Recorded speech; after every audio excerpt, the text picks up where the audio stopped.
Hi, people at home. If you haven't done so already, could you let me know in the chat if you're here? I've got a few people already.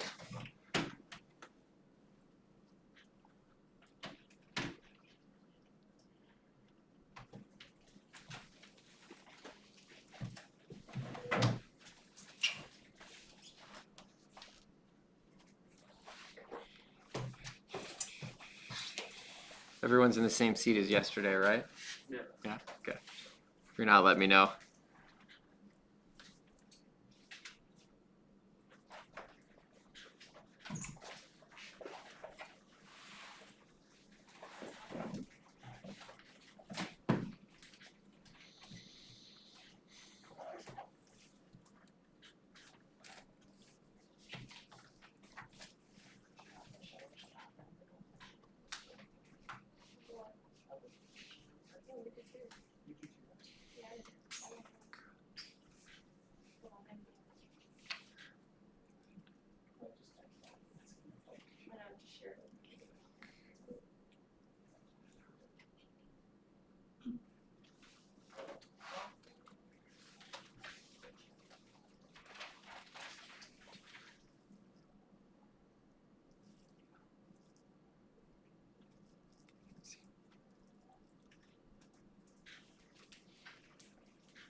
Where's Sam? Oh, I thought you were saying this other one. No. It's in. Okay, it's still in the fourth one. I'm gonna try and figure out. I don't know. Oh, Okay. hold on. Let's get started. We'll talk about what we're going to do today. So this is, I don't want to call it the downfall of the course, but it certainly makes it more difficult in that we're going to do something really complicated, or at least I think that meiosis is fairly complicated. And then I'm going to say, oh, hey, let's talk about this a lot and do some practice. And then I won't see you for 2 weeks. And then let's have a quiz. It seems ridiculous, right? Like I would never intentionally plan it that way, but I really don't have a choice. So we're kind of stuck in that way a little bit. But I think what we're going to do, I'm going to try and rearrange this to make it a little bit more workable. So we normally, did you guys have a chance to watch the video? The one, the little meiosis review video, the one at the end on the, okay, hopefully you did watch it. It is a good review. You may want to watch it again right before we start up again in 2 weeks from now, because we're going to continue on talking about meiosis then at that point. So, and who knows what can happen in 2 weeks? Maybe you do a lot of chemistry, or I don't know what you're going to do. So, and maybe you won't remember it that well. So, that's probably a good idea. And I'll also do a review activity. So normally I do the review activity now, but I don't think it's a good idea to do it now, because then you're going to go away for 2 weeks. So I'm going to do the review when you come back. And I think that'll help maybe for some people to recall a little bit exactly what's going on in meiosis. What we're going to do today, just give me 1 sec here. Pull this up.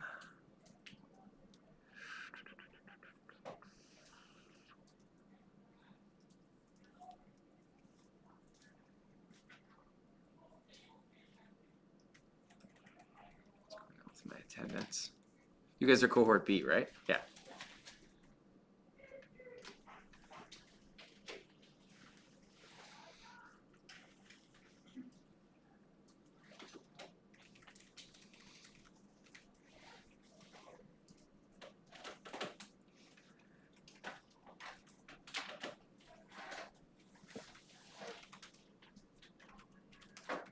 Sometimes this thing works perfectly, and sometimes it's a little bit delayed. There we go. Okay. We made it all the way through the process of meiosis, right? We did all the steps, meiosis 1, meiosis 2. Okay. There are some analysis questions. By the way, did anybody have any questions from the homework? There was like some mitosis questions there. People were okay with that stuff? Okay. I'm going to get you to do these in a minute. We're actually going to go through and talk about some errors in meiosis first. So like what happens when the process doesn't go well. We talked a little bit about what happens when mitosis doesn't go well. If you don't distribute the chromosomes properly, it's usually apoptotic, which means that the cell just does cell suicide, and that's the end of it. And that can happen in meiosis as well, but there are also some other outcomes. Because it's a little bit more high risk when you're talking about making gametes, because if you send a gamete that didn't get created properly and it becomes an organism, then you end up with some, changes, obviously, that you're going to see because the wrong amount of genetic information. So we're going to talk a little bit about what some potential errors can be that can happen in meiosis, and then what the end product of that is. Then there's a little bit of reading from your textbook, which is specifically about those errors, and then some questions and a little exit quiz. So that's what we're going to do in Learning Block 1. I actually think we've probably done that early. And then in the second half of the class today, after the break, we're going to spend some time just getting an introduction to the idea of heredity. So heredity is the passing on of your genetics to your kids, not at the biochemical level. So we're not so much going to talk about like what's actually happening at the molecular level as you make those things, but more how do you figure out what you will look like based on what your parents look like. Okay, so more on the macro level, we're going to talk about traits and how to pass on traits, and how do you decide what traits the offspring will have based on the traits that the parents have. So the first half of this unit, and believe it or not, we are done the first half of this unit already. That's it. It moves very fast. So the first half of this unit is devoted to the micro part, the molecular part. So how do you get the genes from a parent cell into a baby cell? And the second half of the unit is all about what does that mean? Like, what does that look like? We're going to do some simple math just to figure out the probability of giving your offspring specific traits. If you have A-type blood and your partner has B-type blood, like what are the chances that your offspring will have O-type blood or AB or whatever, okay? Or whatever. We'll talk about more than one type of trait, but that's sort of the second half is all about that. It's about inheritance, okay, or heritability. So we're going to just get into that a little bit in the second half of today. We're going to do a little survey in the class. We're going to look at some of your traits. You're going to analyze some of your own traits, and then see how common certain genetic traits are just in our class population and compare them to the population at large. Just so you can get a feel for what are some genetic traits in humans, like what's genetic. So, so we're going to get to that in the second half. Okay. I'm going to start here by. There is a note that goes along with this stuff, and it is the Unit 2, Part 3 course notes. I don't know why it always asks me to sign in. You guys can see these, right? So this is the one that you're going to need right here, Unit 2, Part 3. Did we actually finish the one from last time? I can't remember. Where were we? We were in... We got down to here, right? Yes.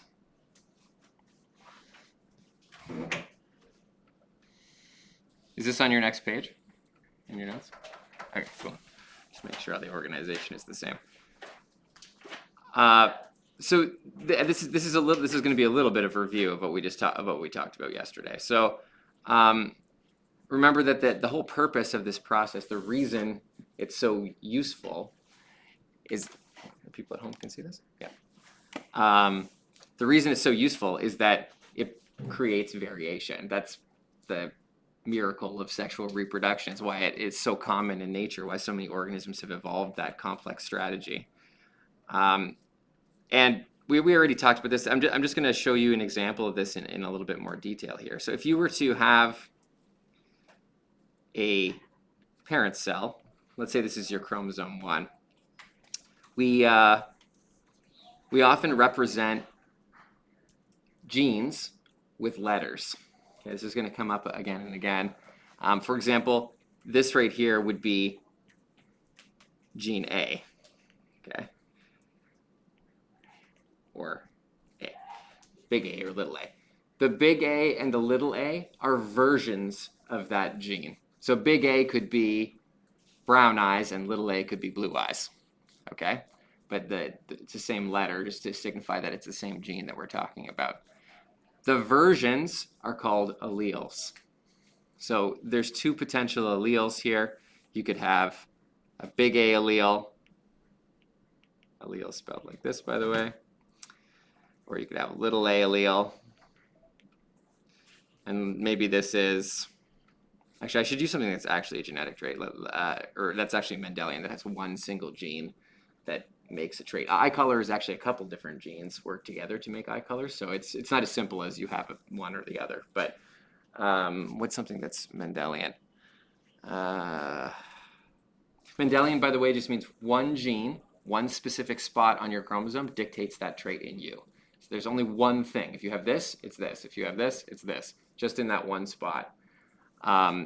Those are not very common in mammals. We're pretty complicated organisms, and we don't have a lot of Mendelian traits where one gene is one trait. It's usually a bunch of genes to make a trait. But polygenic traits, ones where a whole bunch of genes make a trait, are very complicated to analyze. So we're going to kind of ignore them for the purpose of this course. You can take a whole genetics course in that later if you'd like. But we're going to stick to just simple Mendelian genetics for this course. What's Mendelian in human? Plants have lots of Mendelian traits, which is why they were really useful for studying genetics. But what's a Mendelian trait in humans? Tongue rolling, attached earlobes. Oh, widow's peak. That's an easy one. You guys know what that is when you have a little peak in your hair in the front? So some people have like the little, where their hair comes to like a little point in the front, and some people just have it flat across the front. That's called a widow's peak if you have a little point. So the widow's peak is a Mendelian trait in humans. It's one single gene controls whether or not you have that little peak in the front with your hair. So maybe big A here is widow's peak. And little a might be, what would you call straight hairline, I guess.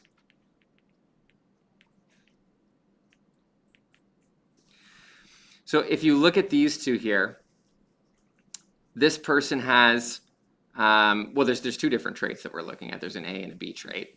So at this loci, or at this location at the top, that's where the A gene is located. And this person has both types. They've got big A on their maternal, let's say, and then little a on their paternal. So both versions, both alleles for this gene. And the same thing is true here for gene B, which is at a different loci, a different place, or a different locus. Sorry, locus is the singular. At this locus. And they have both of these versions as well. So if you were to write out their genotype, that is, if you were to write out what genes they have, this is how you would write out the genotype for that. Because they have a big A and they have a little a. You're always going to have two copies of everything, right? Because they're homologs. You have one from your mom and one for your dad for every single gene that you have. So gene for eye color, well, I keep using eye color as an example. That's a bad example. Gene for hairy ears. There, that's Mendelian in humans. You're going to have one hairy ear gene from mom and one hairy ear gene from dad. Or gene for double jointedness. That's a Mendelian trait in humans. So you're going to have one gene from mom and one gene from dad. There's always two because they're homologs, right? So you have two copies of everything.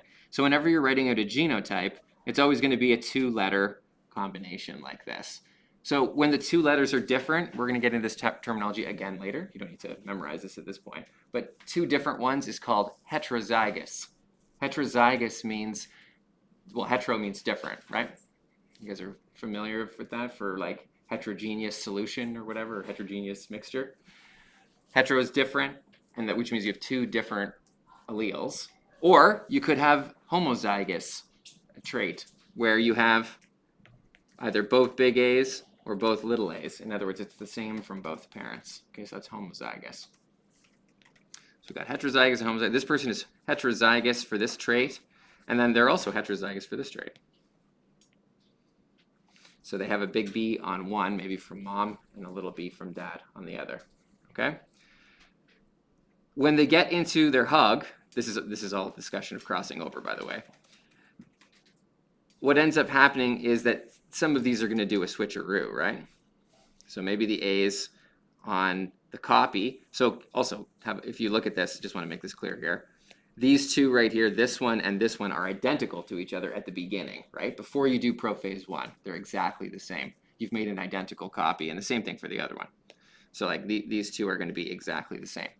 But during crossing over, you're going to do like a wraparound with some of these genes, and you're going to do an exchange. So first you're going to do a little wrap. Did I use blue for the other one? No. And then you're actually going to exchange a piece so that you end up with this.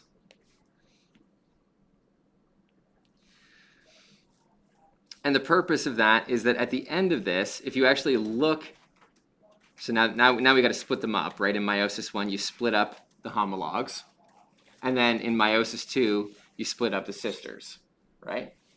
So if you do that, and then you look at this chromosome at the end, you'll notice that every single different chromosome is different. None of them are the same. So now this gamete here is going to give a big A and a big B. This gamete is going to give a big A and a little b. This gamete is going to give a little a and a big B. And this gamete is going to give a little a and a little b. Okay? In other words, the genotype that you get from all 4 different ones of these is different. I'm going to write that out again just underneath. So if you were to write out the genotypes that you get from these, this is going to be big A and big B. Notice that the other side of this, right? The second A and the second B are missing, right? Because it's haploid. There isn't 2 of these. You get the second half from the other partner, from the other gamete. So this is only half of a genotype. So now we got big A and big B, but no associate to go along with it, which it's going to get from its partner. And so this is going to be big A and then a blank, and little b and then a blank. And then the blank again will get filled in by the partner. Little a blank, big B blank, and little a blank, little b blank. So because we've done this crossing over, it's the key here is that they're all different. So once you do the recombination, it's just this random assortment of the different traits. And so you could match these up. Keep in mind that there's not only 2, right? There's like 500 or something on chromosome 1, or maybe 5,000. That's an exaggeration. Maybe 2,000 on chromosome 1. So the 2,000 on chromosome 1, and then they're all randomly switched up. So you could do this a whole bunch of times. You're never going to get the same combinations. So that's the real power of crossing over, is that you get this random selection of your traits in your offspring. Okay, that's what's being discussed here.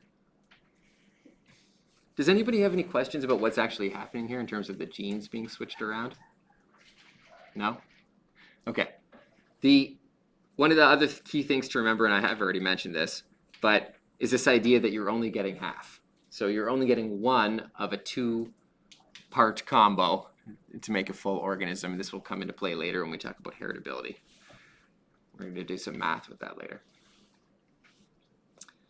Okay, and then the same thing is true here for independent assortment. So we talked about how the direction these go, maternal, I mean, this is only with a 2n number of 4. Is that right? 2n number of 4? Yeah, 2n number of 4 here. They've marked maternal and paternal here in blue and red. So they're saying that blue here is paternal and red is maternal. So basically they're saying there's lots of different ways that you can split these up. You could have all the maternal go one way and all the paternal go the other way. Or, again, if your 2n number is only 4, then you could have one paternal go left, one paternal go right, right? It could be this way. And if there's more than just 2, if there's 10 or 15 or whatever, or 40, 42, or 46 rather, you can get all kinds of different combination possibilities. So this is just another way of increasing the randomness in the offspring.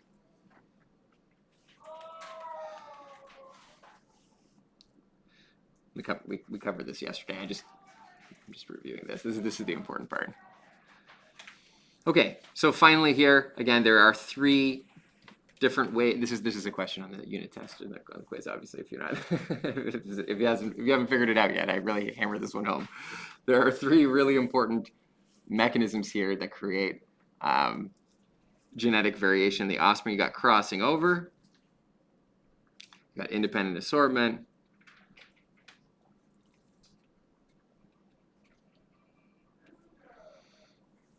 I didn't talk too much about numbers. I don't have any numbers for the number of combinations in crossing over. It's a lot.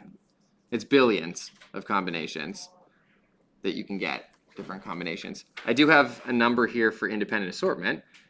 You've got 23 pairs, and each pair could go left or right. So anybody do finite math? That's for grade 12, isn't it? Or maybe it's called something else, advanced functions or something? What do you call it in grade 12 now? Advanced functions, maybe? So if you've got two options, that's left or right, and there are 23 things, then the number of possibilities is 2 to the 23rd possibilities. That's 8 million possible assortments. So there's 8 million ways you could sort those chromatids left and right. That's a lot. And that's just for the independent assortment part, plus the whatever billion combinations that you get from crossing over. And so if you take the whatever billion times the 8 million, that's a lot of possibilities. And times the next one too. Times the next one too, right. Times the another 8 million possible chromosome combinations from which sperm happens to get there. That 8 million is definitely an estimate. This is based on number of sperm and fertility and all kinds of things. But yeah, then the last component here is, well, how many sperm are there and which one makes it? So there's lots and only one makes it. So it's only gonna be 1 out of maybe 8 million. 8 million would be with average fertility. So if you're not particularly fertile, and actually I think a lot of people are below average fertility. I mean, half of people I guess technically do, but certainly with age, fertility decreases as well. So not quite as many combinations if you get older. Okay, so all 3 of those together, that's 64 trillion combinations. It's a lot. You're not going to be having 2 identical kids unless you have monozygotic twins. Okay, so again, this is now at the cellular level. What are the differences then between these 2 strategies? Well, the females here are shooting for 1, quality, okay? Quality is the important thing from the female perspective in terms of making offspring. In fact, it is what in most of the natural world subdivides the male and female strategies. So the female strategy is usually based on quality. You build 1 quality egg per cycle, maybe 2. That's usually by chance if there's 2, but it's typically 1. Okay? You're going to build that egg and it's going to be huge. 0.12 millimeters. I mentioned this is the only cell that you can see with the naked eye. It's quite large. I mean, it's not like a chicken egg, but it's visible. It's haploid, of course. All of your cells for females are somewhere on the path to becoming haploid. They're actually stuck in meiosis 2. I think it's in metaphase 2. They're stuck there. So they've already done the first split and they haven't done the second split, and they kind of get locked in there until a hormone comes along and says, all right, finish meiosis and produce the last 2. But that's where they're hanging out.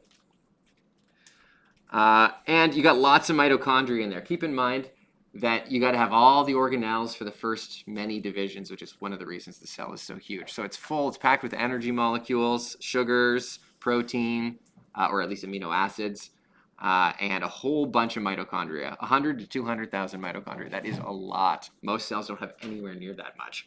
So it's jam-packed full of stuff. Now, I only mentioned the mitochondria in there, but obviously the other organelles, there's a lot too. There's several Golgi. There's a complex network of ER, because there's going to be lots and lots of cell divisions once this thing becomes fertilized within the first couple days. Okay, you're going to create, several thousand cells right at the very beginning. So they have this cool layer around the outside called the zona pellucida. Pellucida is probably how you say it. Zona pellucida.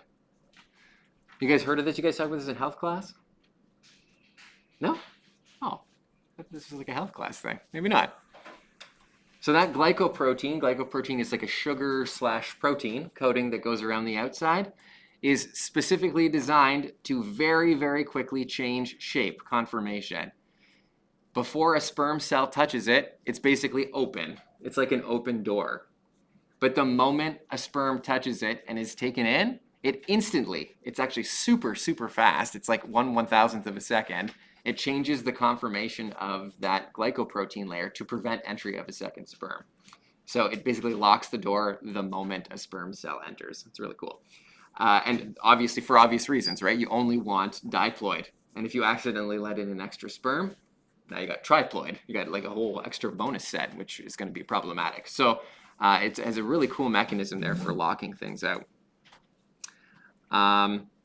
And it also has these little things inside. If you ever see one under the microscope, you can stain them, and you can see the little cortical granules. Those are enzymes that are meant for rapid proliferation. So it has a whole bunch of enzymes in there that are for growth that it can use to build new structures and do all the kinds of like really fast chemistry that you need to grow fast. If you're ever like thinking about having a kid, or hopefully not now, but whatever choices, but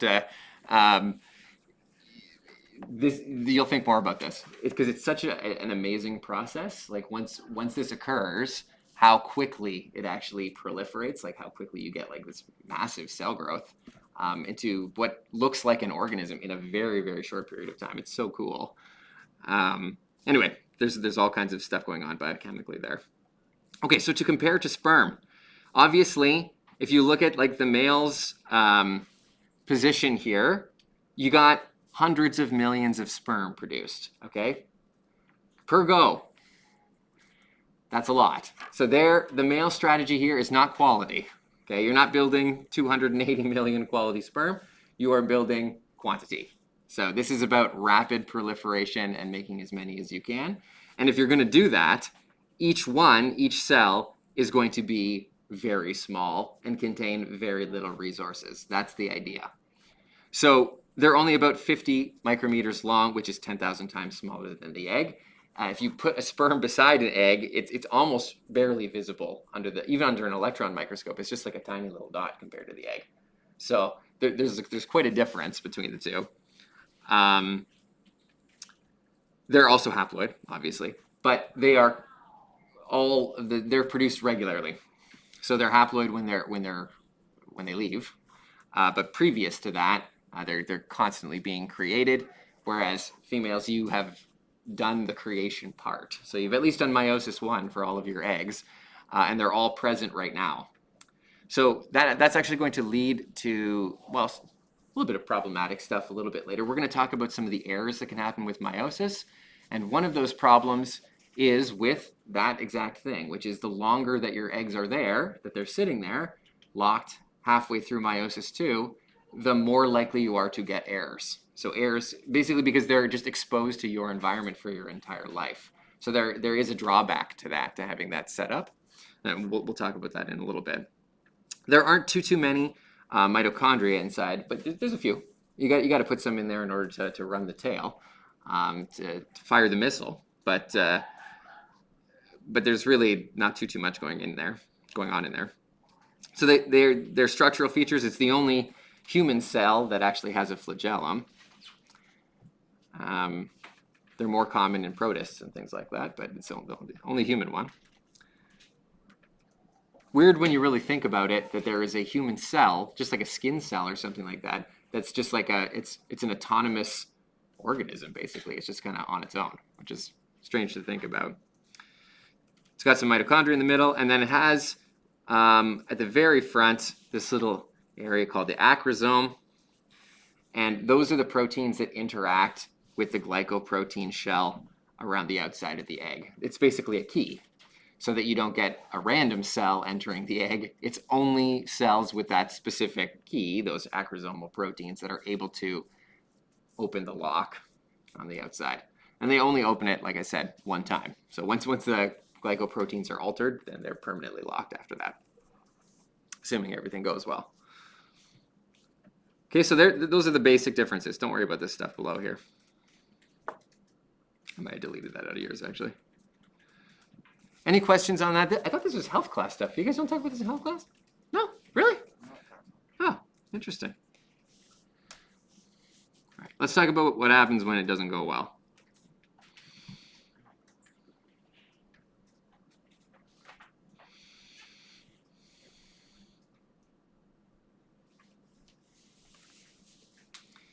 So this is, I think, on a separate document.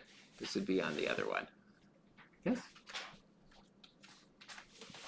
I'll give you a second. Let me double check, see where this is. I think it's on the next one.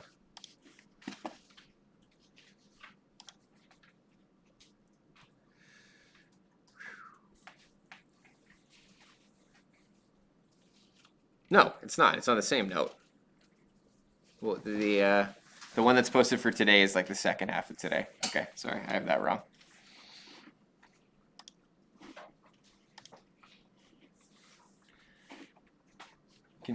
You guys have this? Yeah?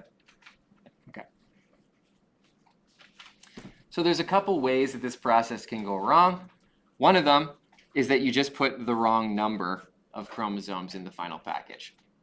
Typically, you want 1.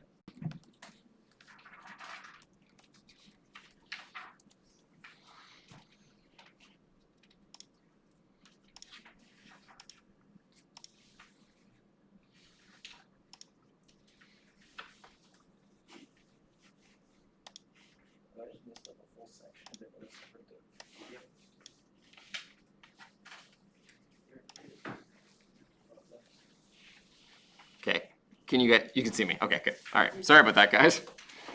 Every once in a while, that happens.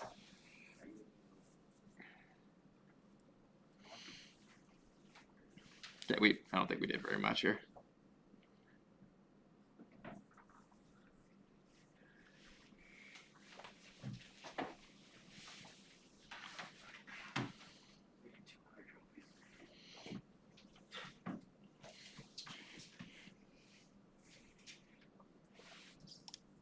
Just give me 2 shakes, guys. I gotta get the iPad working again here too. I gotta reconnect everything.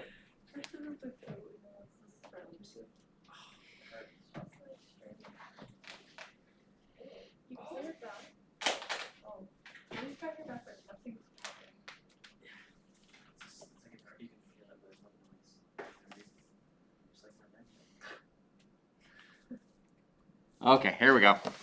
Here we go. Sorry about that. Okay, so I was just talking, hopefully I'm not repeating myself. I am to you guys, sorry. We were just talking about this idea of an amniocentesis. An amniocentesis is a test that you do on the amniotic fluid. You take a little sample out from around the growing fetus, and there are some cells in there, and from them you can do what's called a karyotype. This is an example of a karyotype right here. It's just a picture of the chromatids that are locked in metaphase. You may notice here, by the way, that each one of these chromosomes does not have its sister, right?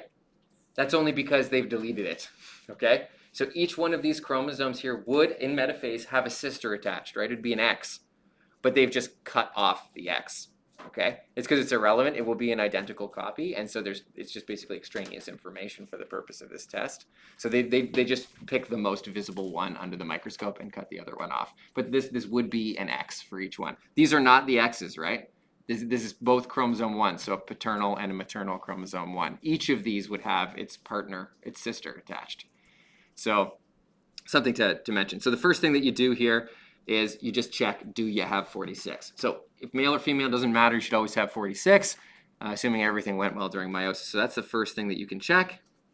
Then you organize them. So in an amnio, and anytime you see these organized like this, they're always going to be organized by length from longest to shortest, okay? So if you look at them, that's actually how you decide what is chromosome 1, what is chromosome 2. Chromosome 1 is the longest, and chromosome 22 is the shortest, okay?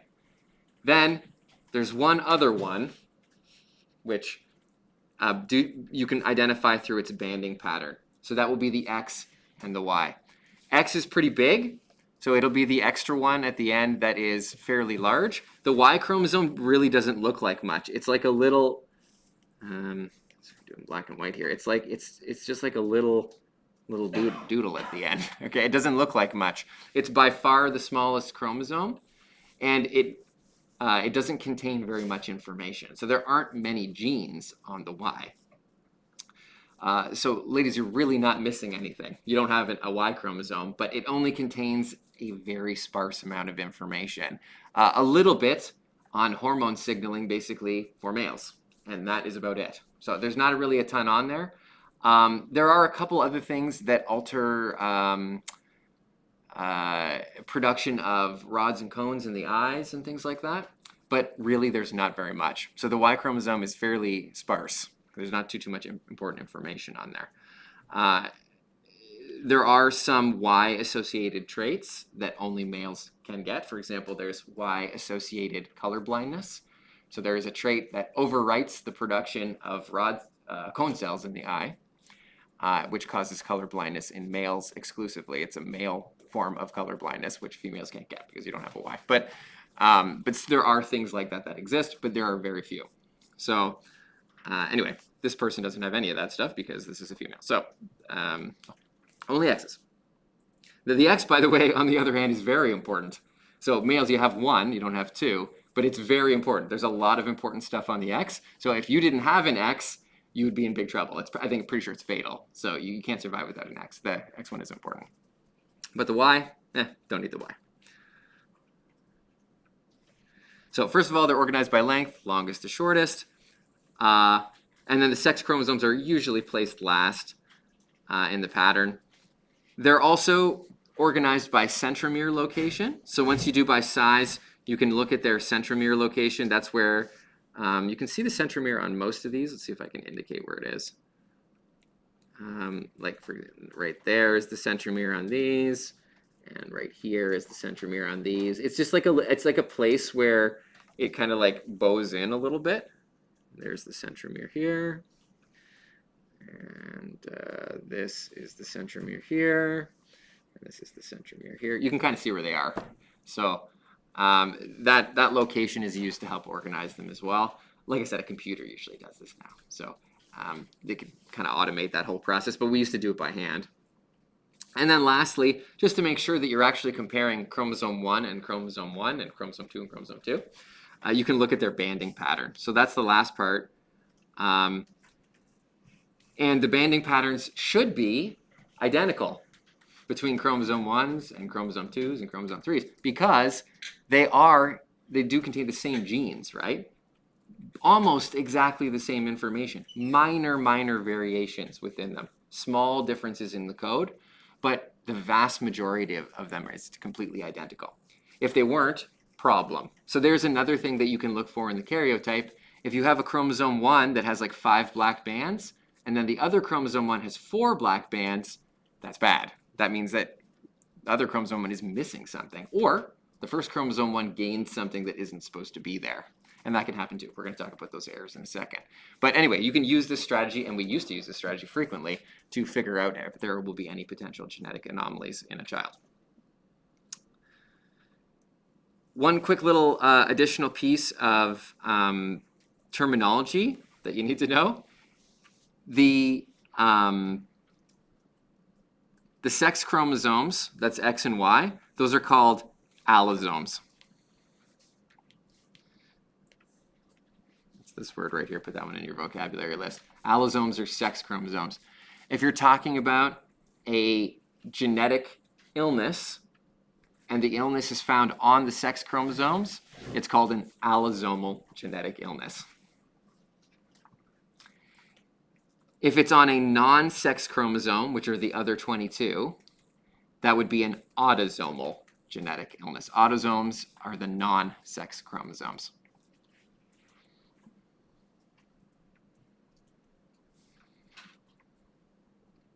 Obviously, autosomal ones are more common than allosomal ones because you have a lot more autosomes.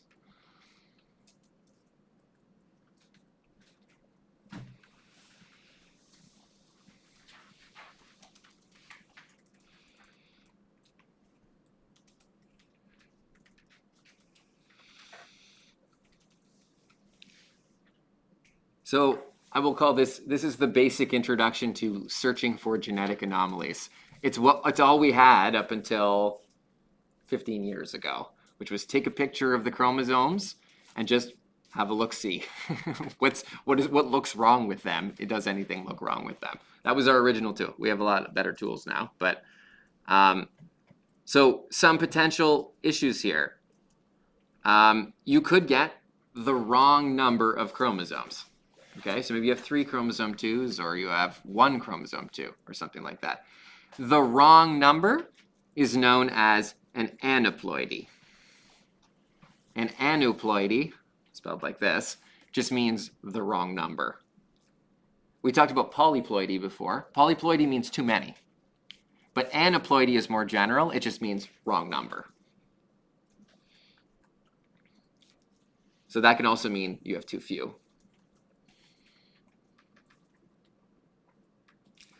There's also a slight difference in meaning here, because in plants, sometimes it's normal to have more than 2. So that would be polyploidy, but it wouldn't be aneuploidy because it's normal. So aneuploidy is an abnormal wrong number.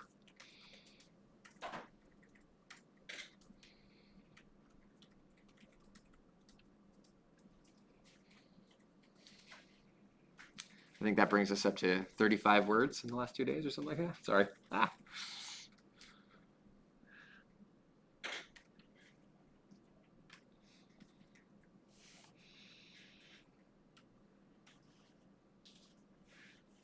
So the way that you get aneuploidy is through a process called non-disjunction. Now I have it in your note as 2 words. It's actually only 1 word.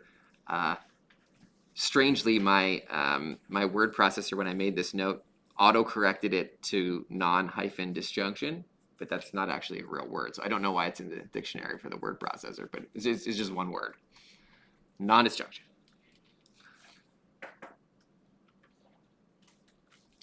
And a disjunction, to help you remember what this actually means, is a separation. Like, for example, if you have a long train and you remove the pin or whatever holding the train cars together and you separate them, that's a disjunction from the train. You've removed a junction, okay? It's exactly the same thing in biology. So a non-disjunction means you didn't separate properly. So it was supposed to be a disjunction, but you didn't do it. It was a non-disjunction. And that happens when you tug either the homologs apart, or you tug the sisters apart. This is during meiosis 1 or during meiosis 2. So if it's during meiosis 1, you've got the tetrad, right? And ideally, one is supposed to go one way. One homolog goes one way and the other homolog goes the other way. But they don't separate in the middle. There's no disjunction. So it's a non-disjunction, and they both go the same way. If you do that, obviously you're going to end up with the wrong number in one of those cells at the end, in multiple cells. The same thing can happen in the second disjunction, which is during anaphase 2.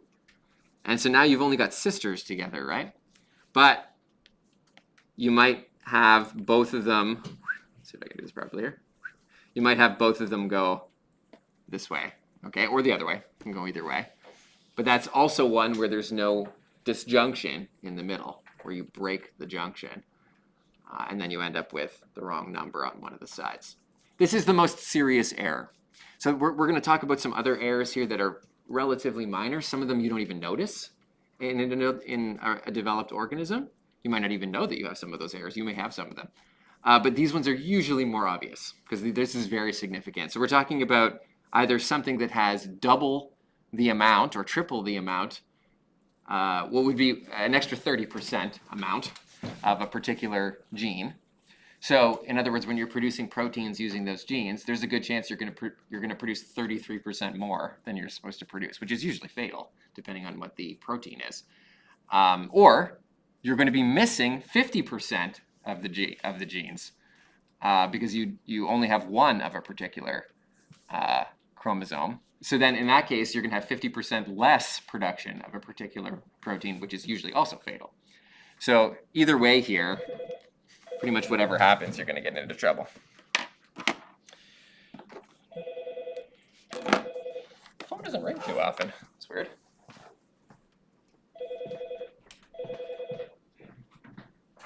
Hello, Numa. Oh, that's nice. Just hang up on me.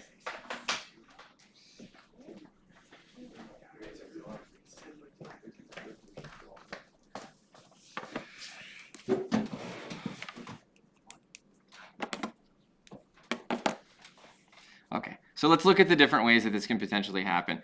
You can either get a non-disjunction happening in anaphase 1, or you can get the non-disjunction happening in anaphase 2. And depending on which anaphase it happens in, the results look different in the offspring. Oh, for goodness sakes, guys.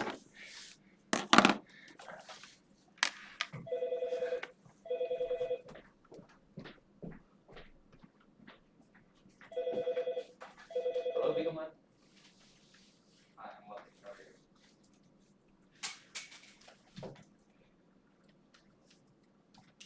Oh, no, I didn't. That's that one.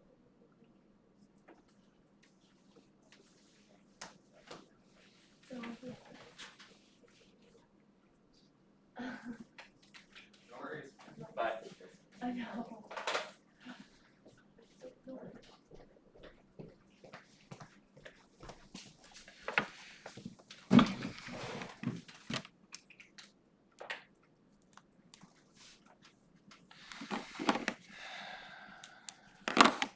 Okay, so if you have the non-disjunction in the first one, let's say that we're only looking at one chromosome at a time here, but let's say this is chromosome 1.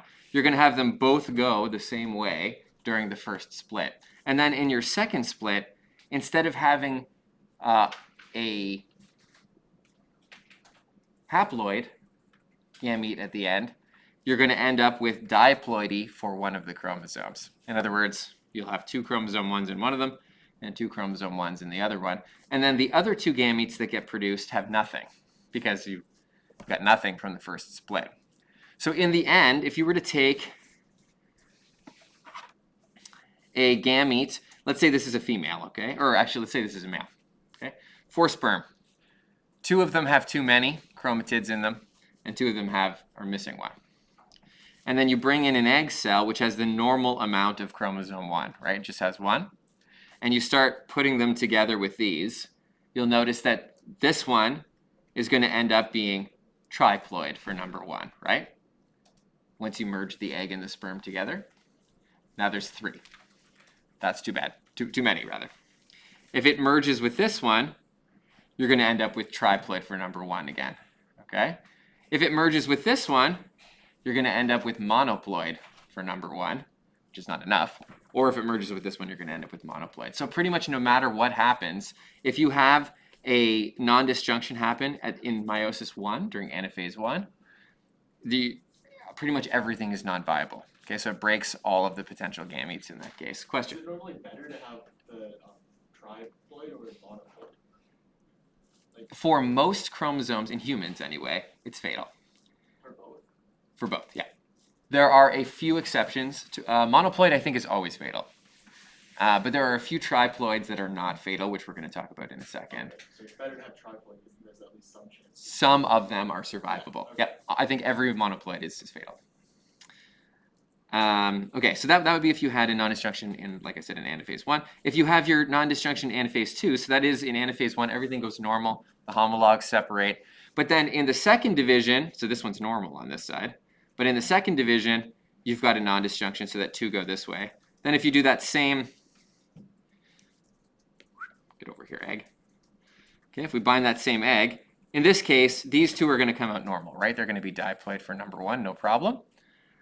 This one is going to end up being triploid for chromosome 1, and then the last one is going to end up being monoploid. So half of them basically are going to be non-functional in the case of a anaphase 2 non-disjunction. Does everybody sort of get the idea of how this works in general? Okay, so check at home here. Nobody's asking any questions. What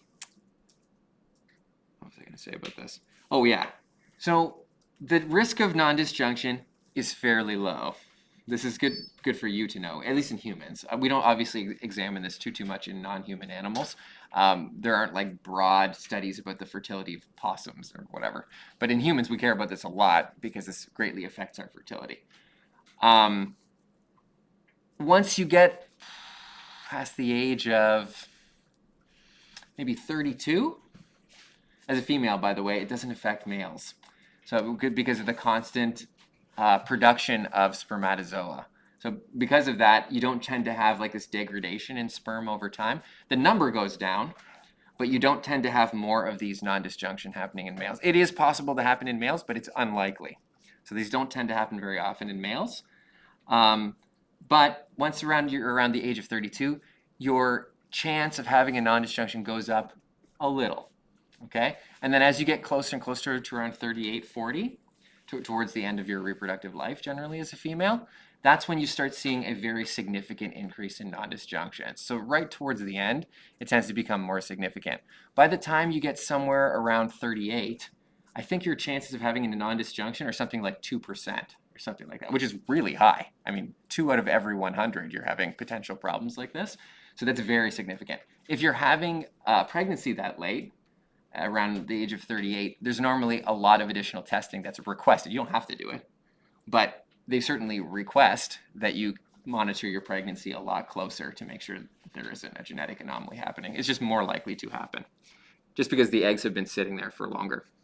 They're exposed to more environmental factors. So, okay, anyway, what you get out of this is, as I already mentioned, aneuploidy. Aneuploidy, too many, too few chromosomes, an extra or an omission.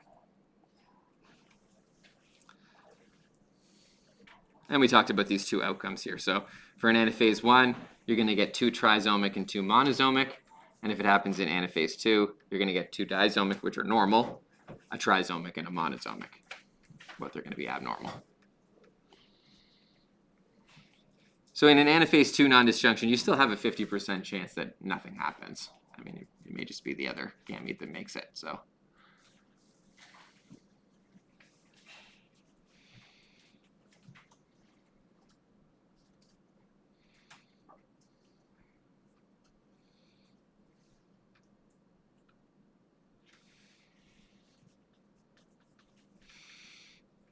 So let's talk about some of these genetic illnesses and what actually happens, okay? The list is fairly short that I have here, and that's because, as I mentioned, most of these are fatal. So there aren't names for, triploid of the 3rd chromosome or something like that, because it just doesn't exist. You don't get a viable offspring there, and so then they don't name that. So it usually results in a spontaneous abortion, usually in the 1st trimester.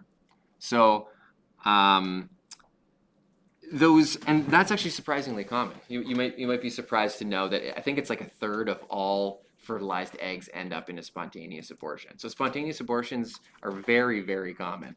I think certainly young moms don't know that, or young parents don't realize how common it actually is. So a lot of fertilized eggs don't actually make it to maturity. So Patau syndrome is when you have trisomy 13. So 3 of the 13th chromosome, trisomy is 3.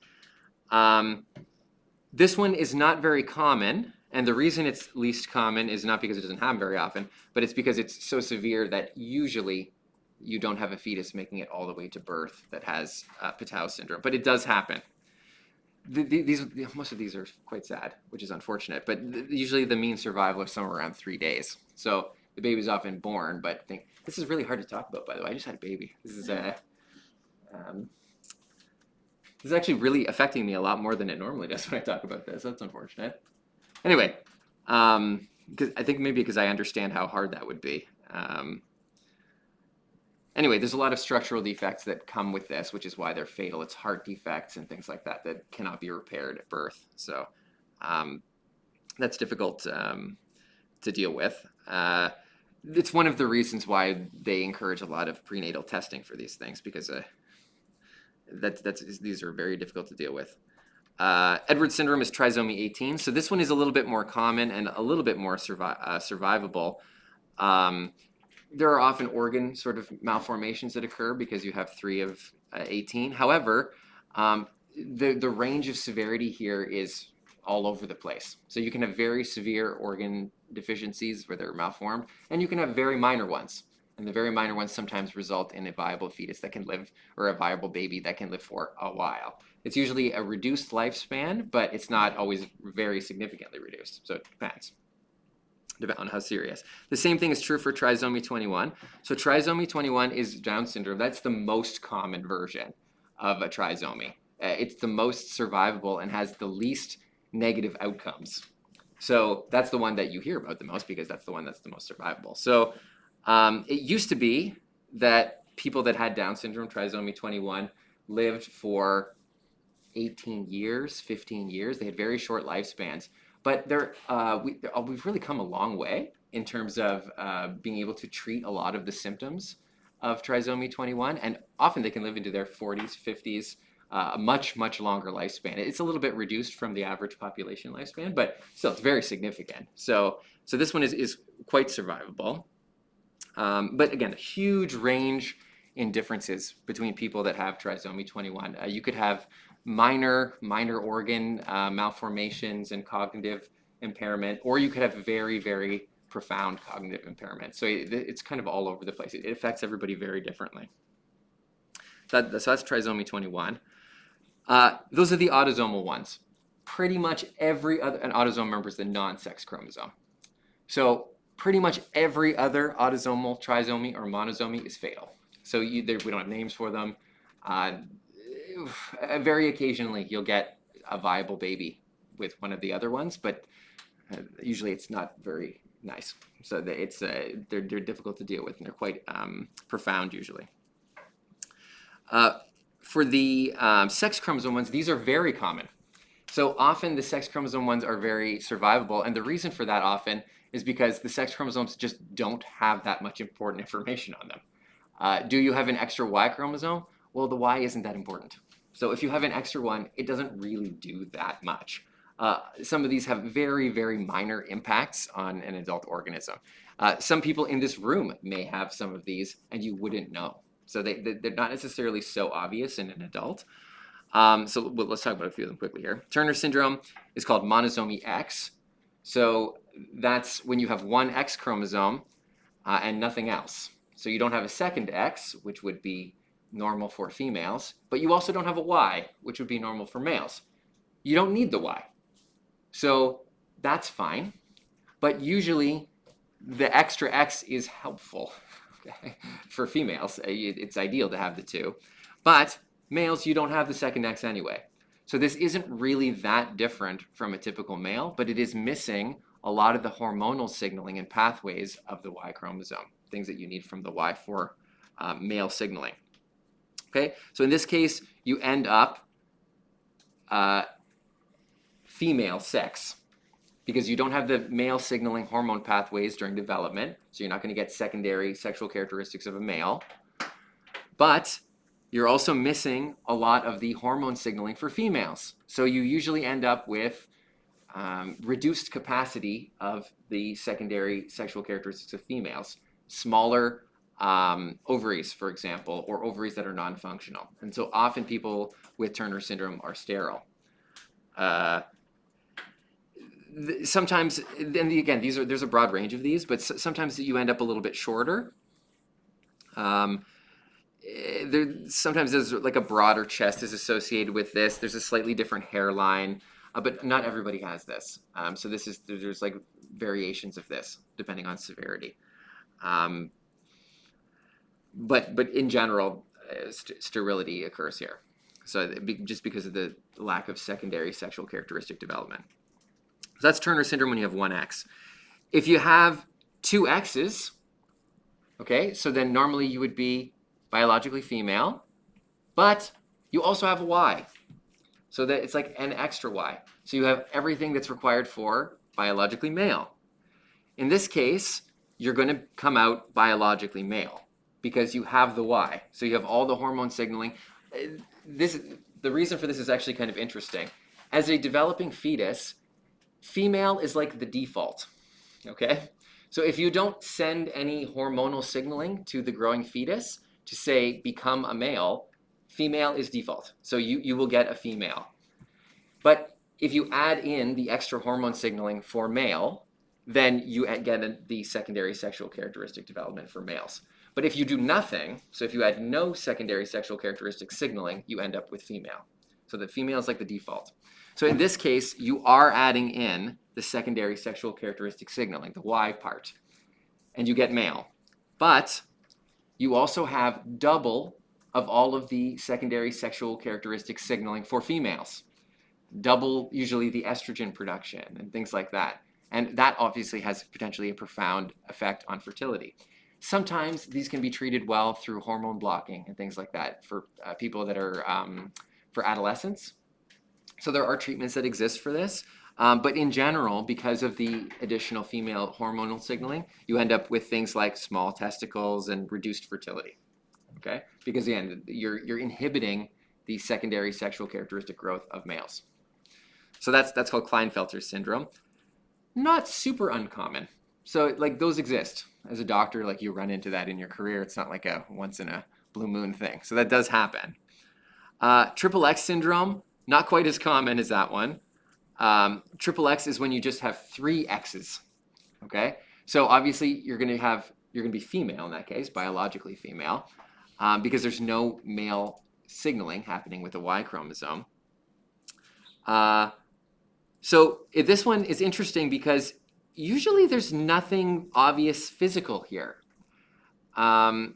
Sometimes there's a risk of learning disabilities, but not for all individuals. So sometimes they don't have that.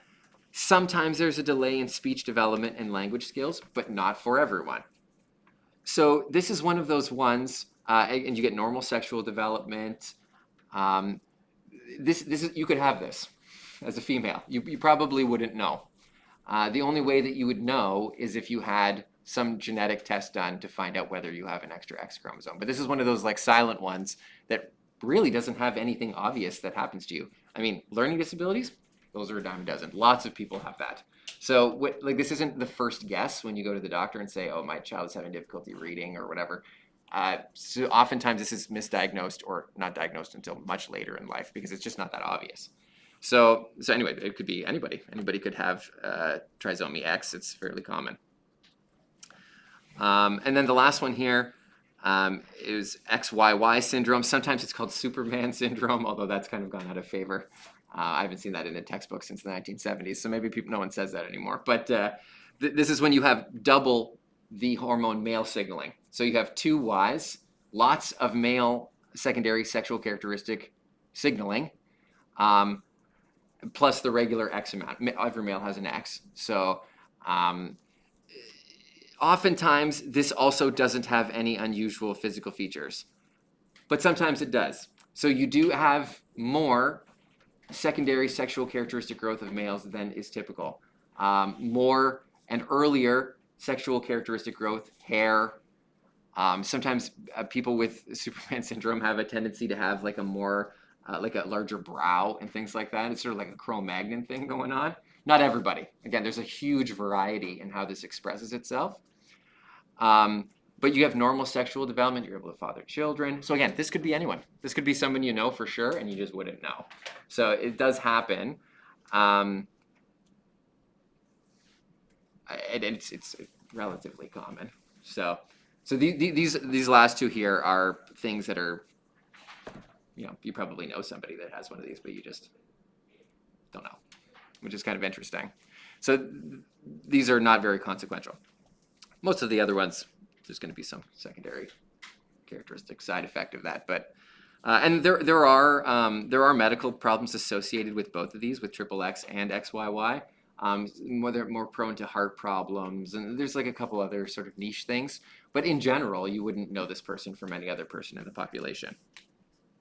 So, and I mentioned this idea that you can figure this out through amnio. But if you're a young person and having a baby, you probably didn't have an amnio. And you probably didn't even have that other genetic test that costs $1,000 because young people don't do that because it's very unlikely you even need it. So anyway, you wouldn't even know. Let's talk about some other possibilities for errors. So these are the big ones, okay? If you do this, you're going to have a problem. Okay, this is going to be significant. But there are other errors that can happen that could be totally silent. You wouldn't even know. But they could potentially also be problematic depending on what they are. So these are smaller errors that have a tendency to or could potentially cause problems. Okay? Small differences. You could have a mutation, which is a change to your DNA code. And by the way, this often happens during crossing over. So I highlighted that right here. Remember that you're taking a piece of DNA from one of your chromosomes and you're switching it with a piece of DNA from another chromosome, right? From its homolog, and physically breaking it off and switching and reattaching and reattaching. That's not that simple, right? You could do that wrong. You could make a mistake when you switch it, and it does happen that mistakes are made when the switch occurs. So these aren't quite as common as non-disjunctions, but they absolutely do happen. So first of all, when you're doing your switcheroo in crossing over, you might accidentally just not reattach a piece, okay? So you're gonna do a switch, but when you do the switch, the piece that you break off just floats away. That happens. If it floats away, that's a deletion. A deletion is you literally just deleted a section of your DNA. Depending on how important that section is, it may do nothing and it may be fatal. So if you delete something really important, that's probably going to be fatal for the developing fetus. But if it's, who knows? Maybe it's a section that's just a repeating section that doesn't even code for anything, then nothing happens. So it really depends on what gets deleted. While you're doing this, keep in mind that crossing over is happening in the cytoplasm, right? Not in the nucleus, because we've broken the nucleus up. And in the cytoplasm is all kinds of other stuff. You're not in the safe zone anymore. So there's enzymes in there that make copies of things. There's enzymes in there that chemically react with things. And so sometimes a little enzyme that copies DNA accidentally gets attached to one of those pieces that you're switching over and makes a copy of it. And if you do that, you end up with a section that's twice as long as it should be. So you added a section, but it also copied the section, and so you added the section twice. That also happened. That's called a duplication. So that is possible. Sometimes, again, depending on what section it is, sometimes it's fine. Sometimes it does nothing. But sometimes it can be profound. If you've copied something that you don't want to have too much of, you can get into problems. So that's a duplication. It's also possible that when you switch them, you can reattach it upside down. Remember that you can't read these genetic codes backwards. If you flip the code, it's always read in the same direction. So if you're flipping it, you're essentially making a book, but you're starting at the last word and reading it backwards to the front. That doesn't do anything. You can't read the book backwards. So an inversion makes it essentially useless. I've written the letters here backwards, but it's not actually true that the whole genes are just in a different sequence. They're all reversed within the gene as well, which makes them totally useless. So this entire section would be unreadable. Or it would potentially build something crazy. I don't know, something completely unusual that shouldn't be built. So, oops, yeah, these are all oopses that are probably not good. Okay, so those are single chromosome mutations. This can just happen on one single chromosome. So you get a flip, you get a doubling, you get a deletion in a single. There are also 2 chromosome mutations that happen during crossing over, and this is in the actual process of moving the piece of DNA over to the other chromosome. So these are double chromosome mutations. One of them is that you can insert the piece, but just insert it on the wrong chromosome. So it was supposed to go from chromosome 4 to chromosome 4, switching a piece, but you accidentally popped it into chromosome 20 or something like that. That happens. Sometimes this doesn't matter. So sometimes it can just read the DNA in a different location, and that's fine. But oftentimes the DNA around that gene won't allow it to be read correctly any longer if you put it on the wrong one, in which case it's going to cause a lot of problems. So again, it really depends on where this goes. If you look, by the way, this is so interesting. If you look at chimp DNA, okay, or gorillas, they have more chromosomes than we do. But you can actually see how our common ancestor had some of these errors occur, and some of those errors went into them and made their genome different from our genome. You can sort of see the actual changes that occurred between our common ancestor and how you got two different sort of subspecies from those changes. So they're all based on these types of changes that are occurring here. You got an extra chromosome, you have an extra piece, the piece is flipped. In chimp DNA, that extra chromosome is actually one of our other chromosomes, but a piece is cut off and it's just now another chromosome. So it's actually one of these errors that is like the difference between the two. Plus, obviously, a few other small differences. But when you look at chimp DNA and human DNA, it's only about 1.1% different. So 0.1% different is not a lot. Most of it is exactly the same between us and chimps. Those are just very small differences, 0.1%. Anyway, you can insert, so put it in the wrong one. Translocating is when you do a switcheroo, but instead of just moving one piece over from one chromosome to the other, here you're actually doing a switcheroo with the wrong chromosome.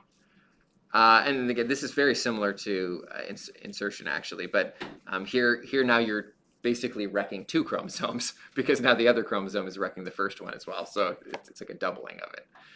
This one's not so common because in order for them to exchange, usually there has to be some correct binding sites that are adjacent, and that's what allows the change to occur between two chromosomes. But mistakes happen. So this isn't perfect. It's all based on chemistry. And sometimes you get a little chemical error happening there. The wrong bump at the wrong time. And then so those ones are the two that are potentially between two chromosomes. So we've got deletion, duplication, inversion, insertion, and translocation. You can expect to see some examples of those on the quiz, by the way. They're all on there, I'm pretty sure. Okay.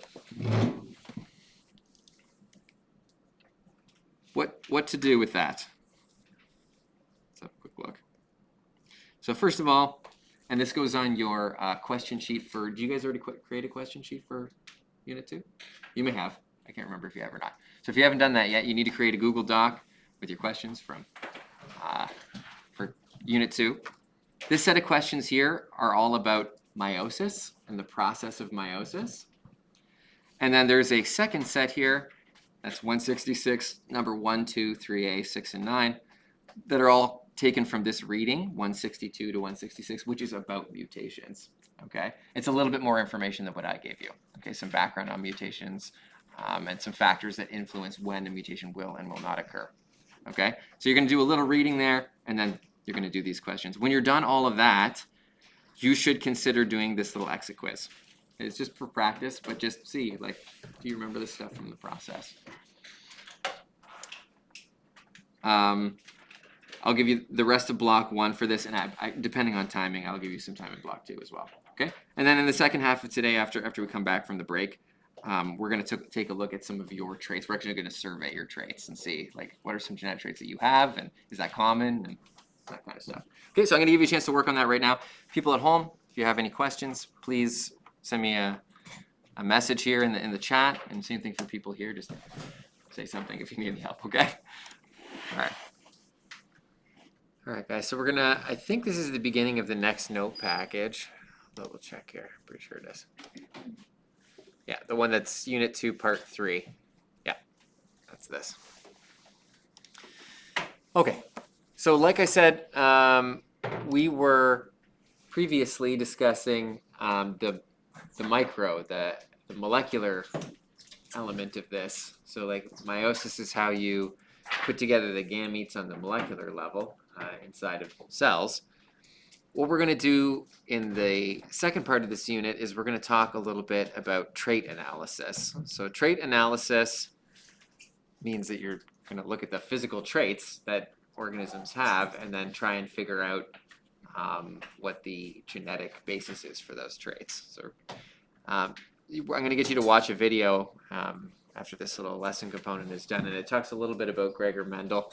We're going to talk about Gregor Mendel a little bit in class once you guys come back from the break, which is 2 weeks. Is that right? Yeah, 2 weeks. So you're going to be gone for 2 weeks, and then we're going to talk about a little bit about where this information comes from. But the bare bones here is that Gregor Mendel did a lot of experiments with peas. So he grew a whole bunch of pea plants. And pea plants are kind of cool in that most of their traits, or a lot of their traits, are Mendelian. Mendelian just means that one gene equals one trait. So there's one spot on a specific gene that says this pea will be green, or this pea will be yellow, or this pea will be a crinkly pea, or this pea will be a, whatever the opposite of crinkly is, robust pea or whatever. It's all based on single gene stuff in peas. So, and that was just purely by luck. Mendel had no idea that the traits were single gene, but it allowed him to figure out a lot of how this gene stuff works. For example, the fact that we have 2 copies of every gene, a maternal and a paternal copy. So we didn't know anything about that previous to Mendel. So we're going to get into that stuff in more detail, like I said, later. But I want to talk in general about a little bit of analysis stuff and some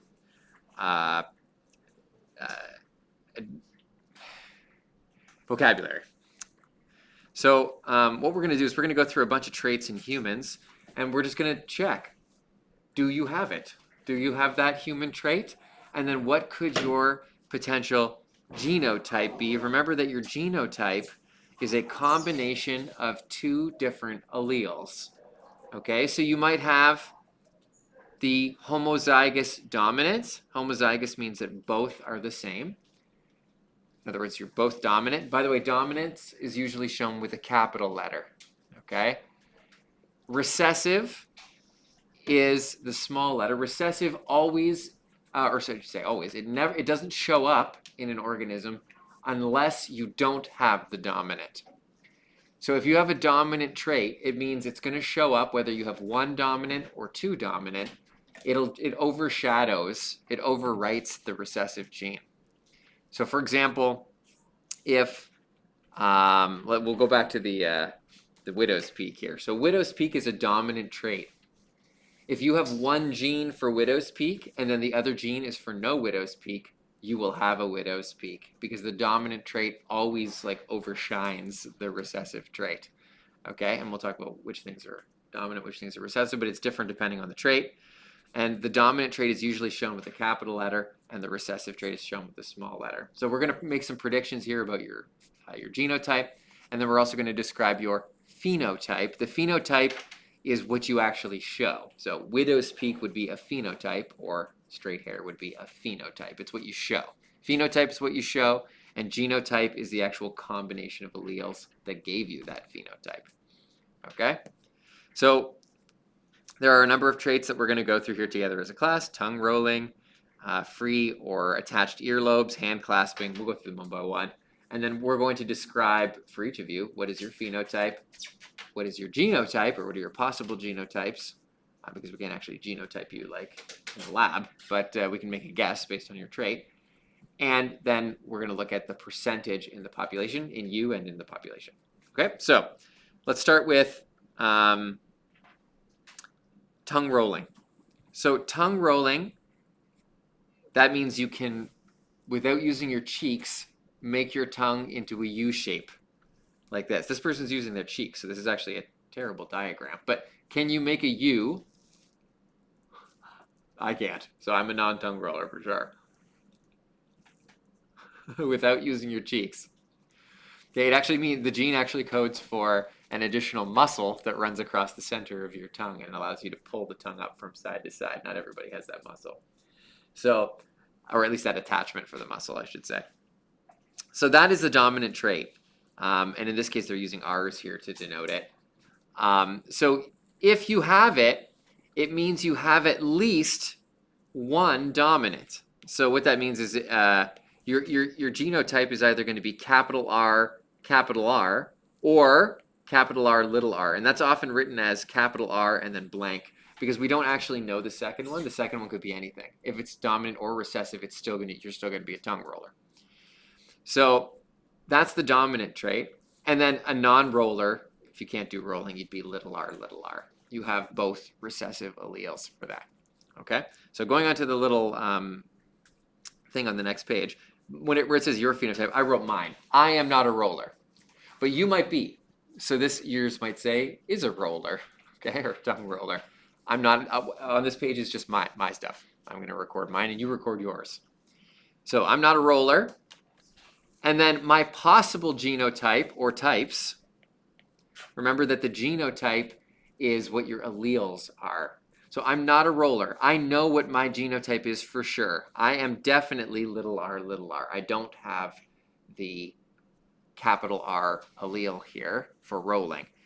If you do, if you're a tongue roller, you're either going to be, you're either going to be this or you're going to be this, but you don't know which one you are. There's ways of figuring it out. You can do a DNA test and you can figure this out, but without actually testing it, all we know is that you're one of those two options. Okay? So you record which one you are. I'm little r, but you might be the other two possibilities. Okay, but this is me. So again, phenotype is your physical characteristic, what you are physically, and the genotype is what alleles you have. So now I'm just going to quickly take a class survey here. Sorry for the people at home. This is actually too hard to do with the people at home. Oh, and sorry, and Jack, yes. Can you give me a sec? When I've done this lesson, I'll go back and do that one with you. Okay, we might even go into a little Google Meet for a sec. All right, let's see. Class total with trait. Well, how many people are here today? 1, 2, 3, 4, 5, 6, 7, 8, 9, 10, 11, 12, 13. Okay, there's 13 of us.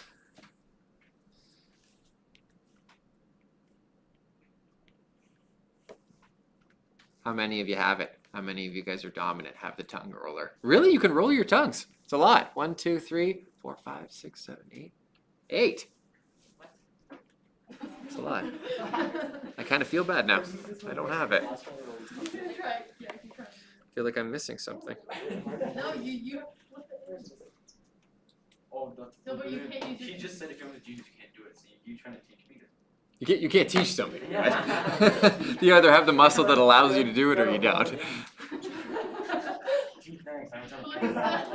So this is like approximately 62%. Okay, so 62% of the class shows the dominant trait here. By the way, these are supposed to be arranged so that it's most common to least common in the general population, but it's taken from an American population survey from the 1980s, I think. So this is not super up to date. No, typically these things don't change a huge amount from generation to generation in the general human population, but obviously there can be regional differences and stuff. So anyway, next, earlobes. So in most people, earlobes hang free. It means you got a dangler over here. That's the dominant trait, okay? That's denoted here with capital E. So this is, are you a dangler? Me. I am. I have free earlobes. They are not attached at the bottom. There is a dangler. So my genotype then is either going to be this or this. Both of those are possible. But if you don't have a dangler, if your earlobes are attached at the bottom, you're going to be littly, right? Because you only have the recessive allele. All right, let's see who has the dominant in here. How many people have the dominant dangler? If you do have, I have a dangler. That's right, your dangle is dominant. Okay, I think so. Well, if you can feel it, if you can feel like a little guy here, Okay. you're a dangler. Yeah, otherwise it's attached, you won't feel it. I'm so good. Can you put your hands up? Are you dangling? Are your ears dangling? I know I have a You're dangler. not. Can you wear what? No? No, I'm not. If you're attached at the bottom, if your earlobe is attached at the bottom, you're not a dangler. You're a dangler. Dude, I'm dangle people. I was like, Okay, put your hands up again. Put your hands up again. Put your hands up again.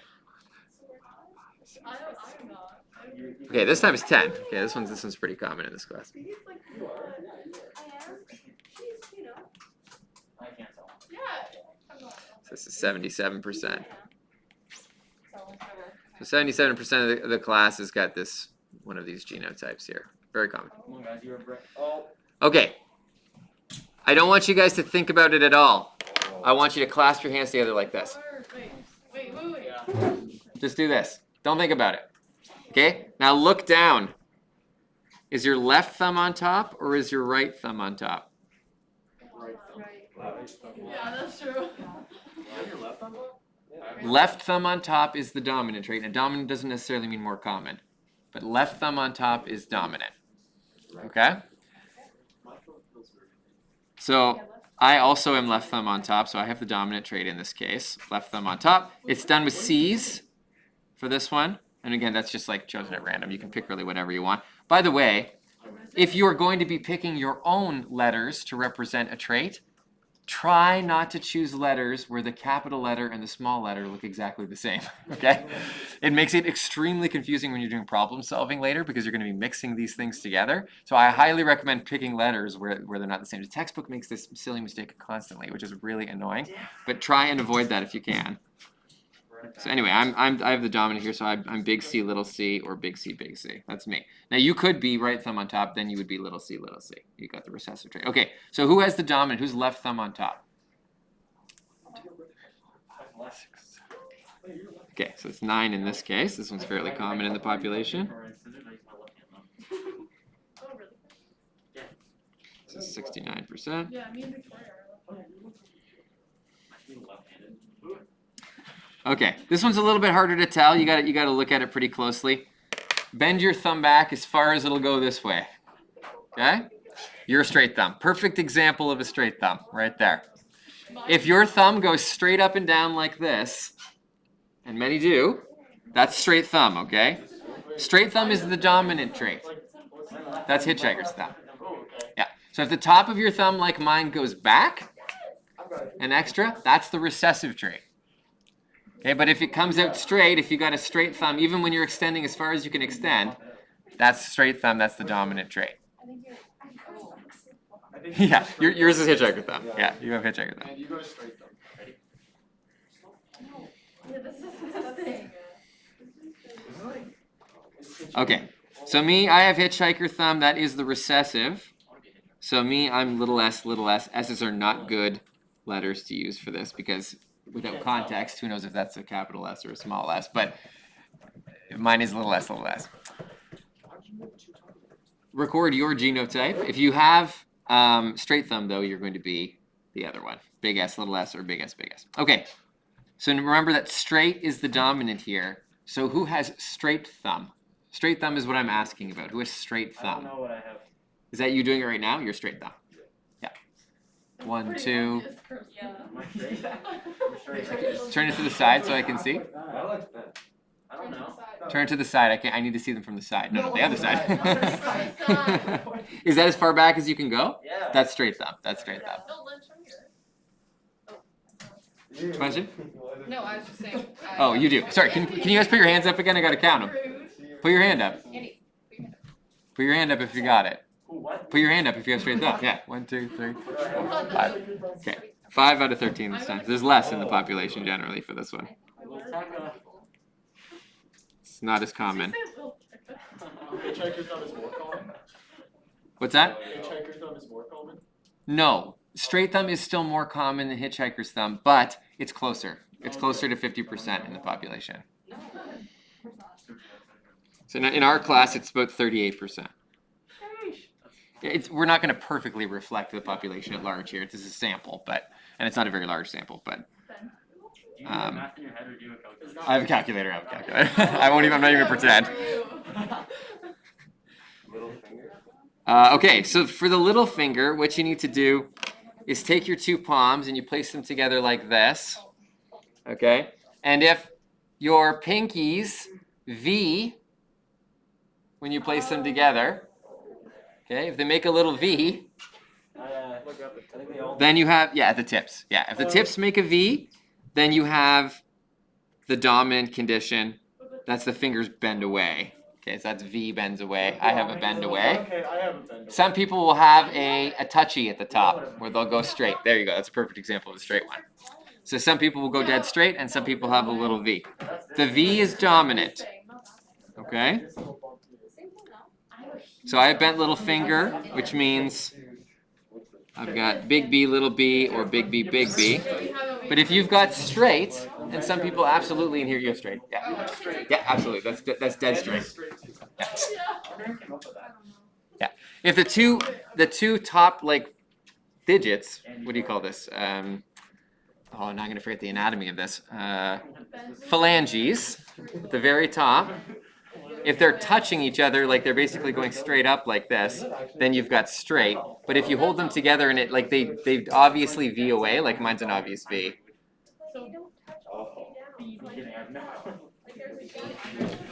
Can I see where your gap is? Usually the gap is between the entire tip. Like mine Non-dimpled chins. Like, yeah, a lot of I them. don't have a dimpled chin.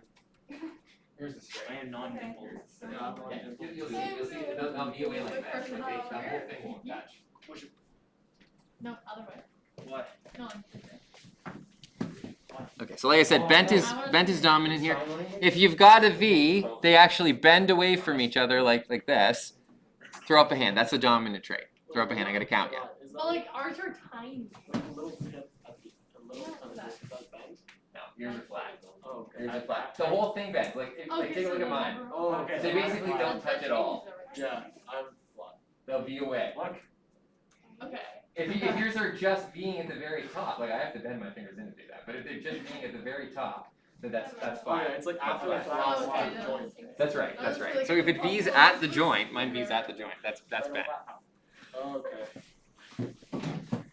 Okay, so quickly now here, who's bent at the whole? Yeah, bent away.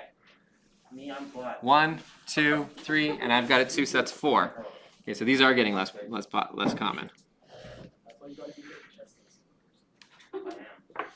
Okay, so this is 31% in here. I think it's something like 30% in the general population. So, okay, widow's peak. Here you got to take a look at your hairline. You probably already know what it looks like. You have a widow's peak. If you pull your hair back and it comes at a point, assuming that you're not already having male pattern baldness or anything, Receding hairlines. if it comes to a point, that's a widow's peak. What do I can see. Yeah, you do. Not really. What do I have? No. So widow's peak is dominant. No, you don't. Wait, would it be like You do not. this, like widow's peak? It's obvious, yeah. So I have a normal hairline. Pull your hair back. Wait, Andy, show No, you don't. You don't. Mine's not You'll see it. normal. It comes to a point. It'll I have I it. haven't seen Andy's work. Oh yeah, okay. It actually. It comes to a point in the center. You definitely have it. Not to a His point. wings are dusty. Sometimes it's like a little kind of like this in the front. That's not a widow's peak. It comes to a point. You'll see it. I don't actually see a lot of them in here. So, okay, I have it. I have a widow's peak. What were the letters they gave for that one? I didn't write them down. W's. So widow's peak is capital W. Wait, but dominant is capital. That's right. Dominance capital. So I have it. So I'm WW or W little w. It says your turn. Who has a widow's peak in here? Throw up a hand so I can count them. 1, 2, 3, 4. Just the 4 of us, eh? Okay. So again, these are getting less common in the population. 4 out of 13. So now 31%. Adam just texted me like McDonald's looking Wait, what's the Okay, dimples. You guys know what dimples are? Yeah. Yeah. It's in. I thought I had a picture on here. I don't. When you do like, Let me.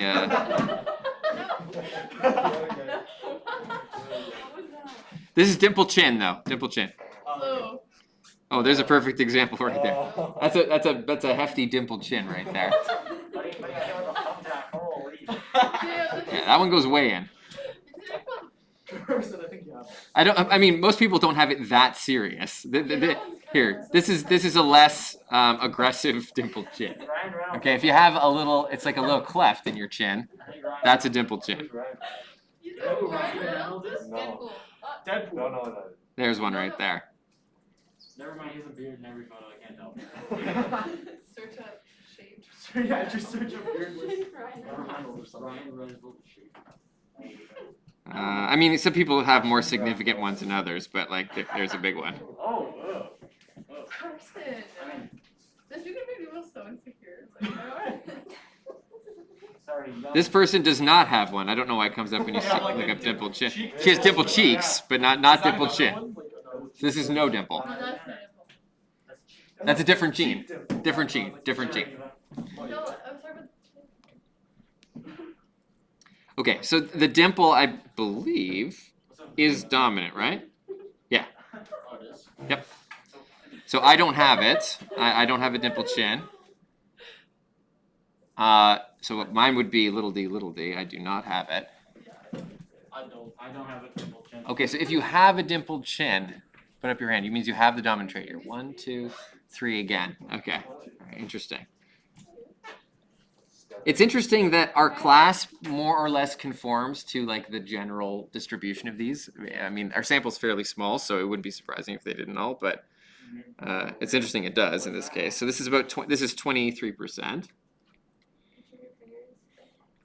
of the class anyway. Okay, mid-digital hair. This might be the first time you've ever looked. What is this? So mid-digital hair, if you look, your fingers have 3 segments, right? Yeah. If you look in the middle segment, do you have hair on any of your fingers? Like even like a tiny bit. Some hairs. If there are hairs, and they have to be actual hairs, not peach fuzz, but like hairs. Okay, my microphone. I mean, Your microphone. my flash. If you got peach fuzz, it's that's you can find that everywhere. But Nope. I do. I don't. so I do No one's on several of mine, No one's trying to and it's male or female. It actually doesn't matter. What did you say? This is not related to secondary sexual characteristics at all. It's totally separate from that. So I do have it. So I'm going to be capital H, little h, or capital H, capital H. You've got it. Okay. If you have mid-digital hair, put up a hand. 1, 2, 3, 4, 5. 5 of us. Okay, interesting. Interesting. So this is more common in our class than it is in the general public, which is interesting. How common is it in general? These go progressively lower. I think this one's somewhere around 18%. I should have written them in. I have it on some document somewhere. I should have wrote them in as a comparison. That would have made sense. So it's Ryan Reynolds. So this is about 30. This is 38%. I just won because you cursed him. Yeah, that's me. No, No, he doesn't. first so you Google it. No. Oh, it looks like you have him. Okay. This last one here is a pigmentation gene for the eyes. This is not the same as an eye color gene because it does not determine the specific color of your eyes. What it determines is whether or not you have any pigmentation in your eyes. Okay? Or I should say, I shouldn't say any. The main molecule that produces pigmentation in the eyes. So there are sort of 2 separate categories of eyes. There are dark eyes, which produce this pigment, and there are light eyes that do not produce this pigment. So if you have the dominant allele, it means that you do have, hold on a second, double check this.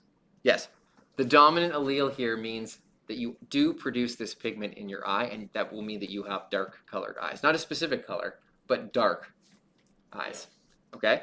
So if you have green, brown, or black eyes, you have some level of this pigment in your eye. You produce this pigment, and you have the dominant trait, okay? So green, brown, and black eyes are all dominant here. They all have pigment in the front of their eye. I know. It's mostly blue. So I have dark pigment, so I definitely have that allele. Yeah. If you have blue eyes or gray eyes, just slightly off blue, both of those you lack that pigmentation in the front of your eye, so you have the recessive trait in that case. Blue or gray. Pretty much if you look in the mirror and your eyes look dark at all, you have this pigment. But like green will Okay. look white sometimes, but like Well, if it, It's still considered White. light, not Oh. white. How is this? it's a little bit tough because there's a combination of genes that do eye color, but if they're light green, you don't have this pigment. Andy, Do you have any more of these that we can do? light green or dark green? Then I would say you do not have the pigment. Question. You have they go from green on the inside to light or dark. Oh. This is a toughie. Again, multiple genes contribute to this, so it's not super straightforward to figure it out if you're in the middle. I feel like an optometrist could tell you straight out, but I don't have that information. Do you have any more? Make your best guess. If you consider your eyes to be green, then I would just say go with the one. Some days they look blue. Fair enough. That's the polygenetic nature of eye color, and so I can't give you a good answer on this one. It's not single allele for eye color in general. Light or dark right away or dark? I'd say light because of green light. Yours are a little bit dark. Like it's darker than yours. This one is a little tough, I get it. So what if I had that count as light or dark? Yeah, what about this? That's, I would say you're dark probably. What about Like, you're darker than me. Well, actually, this has to do with background lighting. That's that photo I'll is put washed out. Yeah, my front camera is not very good. If you have I brown almost eyes, have to back up the lighting here. turn the lights on. if you have brown eyes, then you have You dark guys, eyes. what color would you say your eyes are? Mine are green. These are like blue or Alicia's are really Yours look green. Yours look hazel. Yeah. Hazel? Oh, that's nice. I thought everyone did all like that. No one cracks me up. I can tell from the lighting. You might be right on the border. Oh, no Yeah, one. sure, I can tell you that. Yikes, my guy. So I don't know. Mine are a little bit from the light shade. So you need to tell her to say. You know, you're right. Wow. Let me see. They're like hazel, they're like brownish. Brownish. They're like Oh, yours are definitely green. Yeah, Yeah, I was thinking don't have to. I don't know. Dark? Oh my gosh. Carson, look at You're gonna get me in trouble for no reason. Okay, yeah, I know, this one's tough. What we're trying to do here is take something that is polygenic and look at a Mendelian, a single gene aspect of it, which is not that easy to do. So this one might not be perfect. That's okay. Anyway, dark pigment. If you have dark colored eyes, throw a hand up. Does hazel count as dark? Do mine count? I would count yours as dark, but I wouldn't count yours. Yours look too light to count. Yours are light? I guess. 1, 2, 3, 4, 5, Are there any 6. more that you Okay. know of, like that are interesting, like this? Yeah, can we do more of these? I can look into it. Yeah. I don't have any off the top of my head, just ready to go, but let me examine.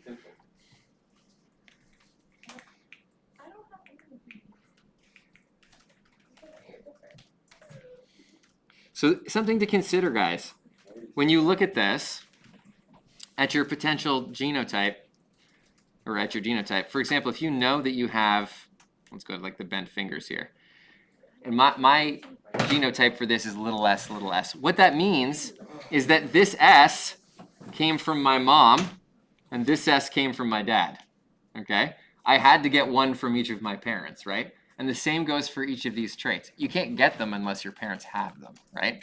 So they gave you one of each of these. So they have to have at least one of them. If you have a trait that's dominant, one of your parents definitely has that dominant trait. They have to, right? So if neither of your parents have that dominant trait, you're adopted. That's fine. Or some type of genetic anomaly has occurred. Yes? So for things like red hair, where it's like it can be from Red hair is polygenic. Red hair is polygenic. It's not a single gene that contributes to red hair. This is one of the big problems with this, which is that in humans, most traits, almost everything is polygenic. Almost everything has multiple genes that contribute to it.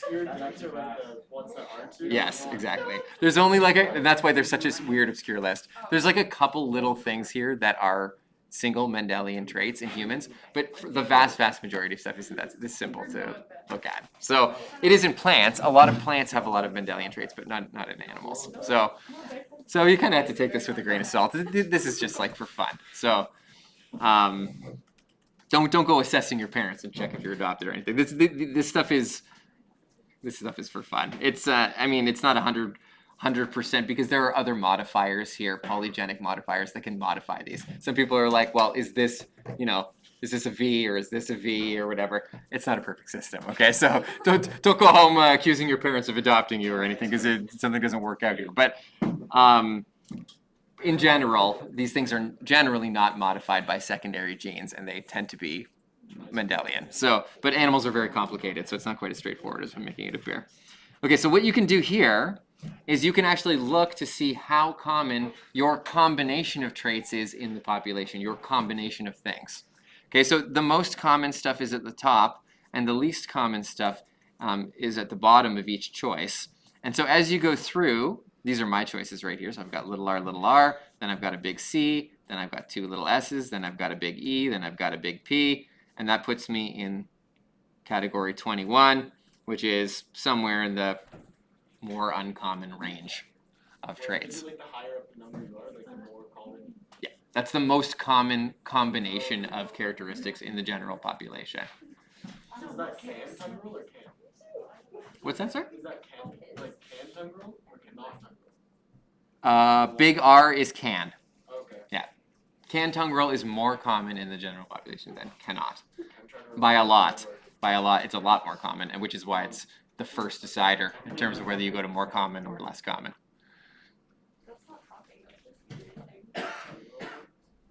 So these traits are arranged from most common traits to least common traits, specifically so you can do this. Is Bentham dominant? If you have the Bentham. I wrote them on here. Hold on. Yes, Okay, Bentham. Bentham is recessive. Bentham is recessive. Yeah. That little finger is recessive. It's interesting that our class, for the most part, follows the trend in terms of what's common and what isn't. For earlobe attached, what one was it? For earlobe attach? Yeah. Earlobe. Free earlobe is dominant. Okay. And then, yeah, okay. I'm trying to figure out what. So you can have a look at home too.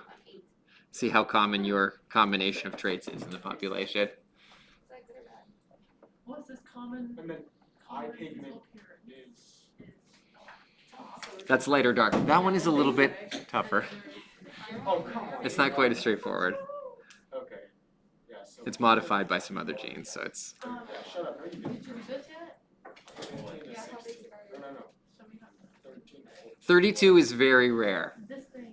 So in 10 years, I've only ever had one student that had the 32 combination, which is the most rare of each one. So what? That's not common in the population. Can't tongue roll, right? That's correct. Can't tongue roll. Your chart, and then you see what number you are. Can tongue roll, you have right thumb over left, you have a bent thumb, and you don't have attached earlobes, and you have light eyes. Wouldn't number 16 be just as rare because it's even, like it's 50% almost roll? No, because each of these is not equivalent in terms of how common they are. Oh, Because this trait is much more common, this is a bigger decider than the ones towards the end. okay, yeah. Wait, what's the I'm 13 or 14. Yeah, of course. Yes. Just so you don't have to ask, you just fill out the form. No, it's okay. So you're the most common for everything. Well, except because for no tongue low roll, means your tongue roll. And that's, I've had several number ones. It's mostly common to be able to roll your tongue. It is, yeah, most people can. No, isn't there one like if you have like a muscle right here, like if you put your pinky in?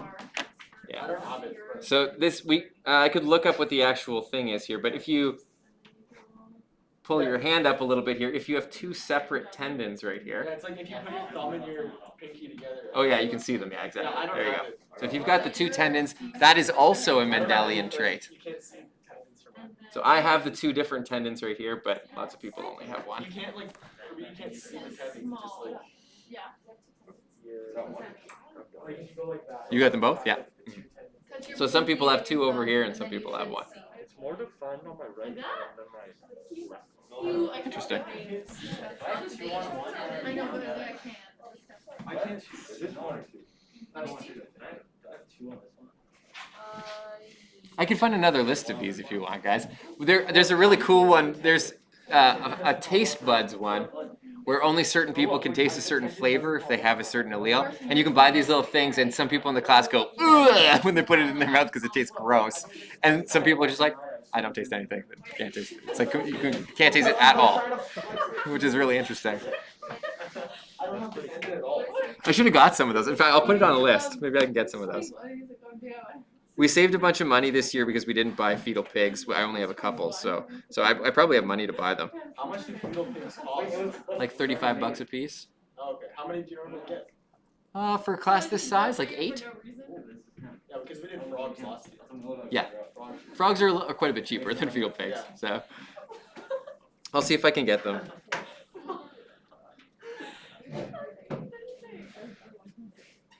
It's not even, oh, I was gonna say it's not even physical characteristics.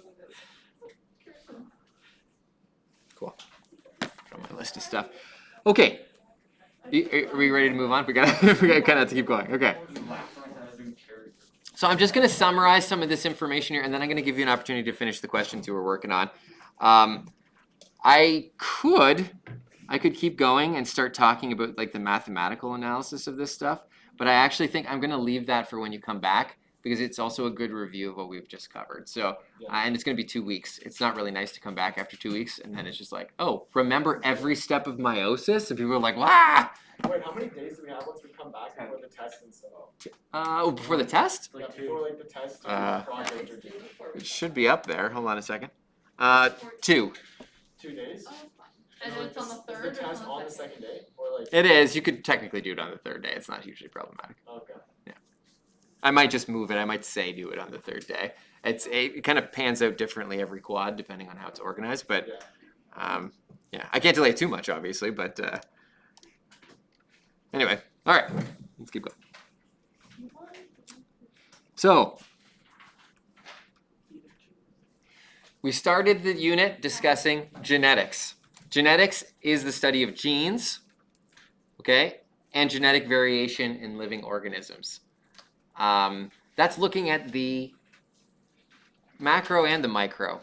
So looking at the actual pattern within DNA, what are the A, T, C's, and G's, and also, question? Yes, I can. Yeah, sure. That's why I have them off. Yeah.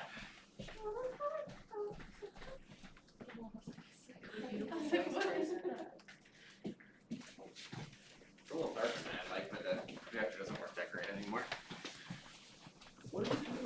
Nice picture first. And what we're going to get into now is the study of heredity, and that's specifically about what are the chances of passing this on to my offspring. How can I pass it on? Is it dominant or recessive, or a combination of dominant and recessive, which we're going to talk about later. There's some added complexity there that we're going to get to as well, that dominant and recessive is only one pattern of inheritance. We already kind of talked about this idea here. You've got 2 copies of each thing, right? Maternal and paternal. The places where you find them on the specific chromosomes, I don't know if we named this. Did we call them loci? Did we talk about that already? I can't remember if we did. So the locations are loci. Or if you're talking about one specific location, you'd call it a locus. 1 locus, 2 loci. Okay? Loci is just places on the chromosomes where you find this information. This stuff here is all review. So you already know you've got 46 of these things, 23 types, so they've paired up into 2s. In certain locations, loci or locus, a locus has specific information on it for a specific thing. So this spot might be the gene for mid-digital hair, and this might be the one for widow's peak or chin dimple or whatever. There are also lots of locations that code for proteins that are not one protein to one trait types of traits. For example, you could look at height. You could look at a human's height. Height, the genetic component of height, is coded for by 10 or 12 different genes. And it's about how they all come together to determine the height of an individual. And there would be a number of different proteins that are involved in that. It's about growth, and it's about production of growth hormone, bone density, all kinds of things that are kind of coming together to figure out what your eventual height is going to be. So it's not as straightforward as this gene says 6'2", and like this gene says 5'8" or whatever. It's not quite as simple as that. But we can do that analysis, mostly with computers. But we can look at populations, look at their genetics, and we can figure out which genes influence which things. Figuring out how much each gene influences something is quite difficult. Because let's say that you have a test population of 100 people, okay? And that's a large test population for a genetics experiment. And you want to look at what genes influence their height. I'm just going to use height as an example here. Well, those people are different in a lot more things than height. They're going to be different in production of various enzymes. They're going to be different in, oh my goodness, you name it, right? All kinds of different things. So you can do a computer analysis and try and help isolate that particular difference between that group using statistics, but it's not as easy as it might seem. And the larger the population size that you study, the easier it is to figure that out. But those studies are very expensive. You have to completely genotype each person.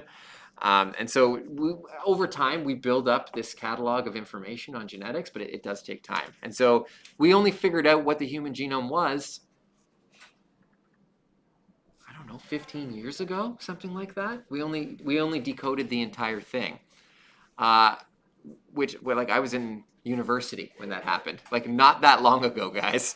So it does take time for us to figure this stuff out, and you know what, you can be a part of that. That's what the study of genetics is all about. So now there are certain genes that are very indicative of specific things. You guys may have heard of like BRCA1 gene. Have anybody heard of that before? So that's one of the key breast cancer genes. If you have the BRCA1 allele, I think your chances of getting breast cancer are 98% or something like that. It's very, very high. So if you have that, it's like highly indicative of your chances of getting breast cancer. That's why Angelina Jolie had her breasts removed before she got breast cancer. She had no illness, but she had the BRCA1 gene, and at that point, it's very, very likely that you will get breast cancer. Some people have them preemptively removed.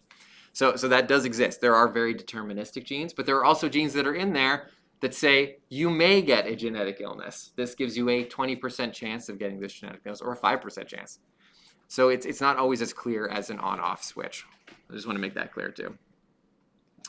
All right, and I think I'm just basically I'm repeating myself at this point. This idea that if you look at different spots on your genome, you can just say, all right, well, that spot does this spot does this.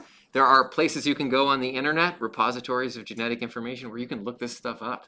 You can look on chromosome 1 and say, what does it code for? And you can just straight up see a diagram. This spot codes for this spot codes for this spot codes for this. Question? How many genes are like the same for all humans? Or something?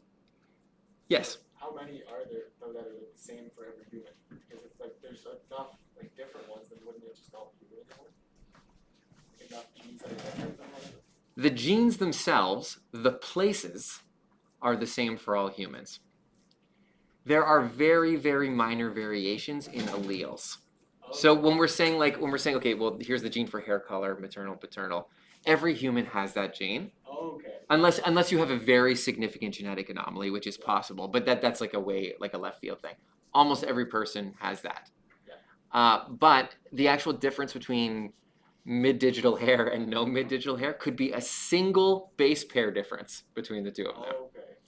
So it's almost the exact same for every human, just time. Okay. Yeah, very, very small differences between humans in the genome. It's almost identical. The entire thing is almost identical. And that's if you look at the most different looking people you can possibly imagine. Okay, go around the world. It doesn't really matter. The actual differences in their genetic code is very, very small. So, but if you look between species, so between humans and chimps, that is also very similar. It's like 99.8% the same.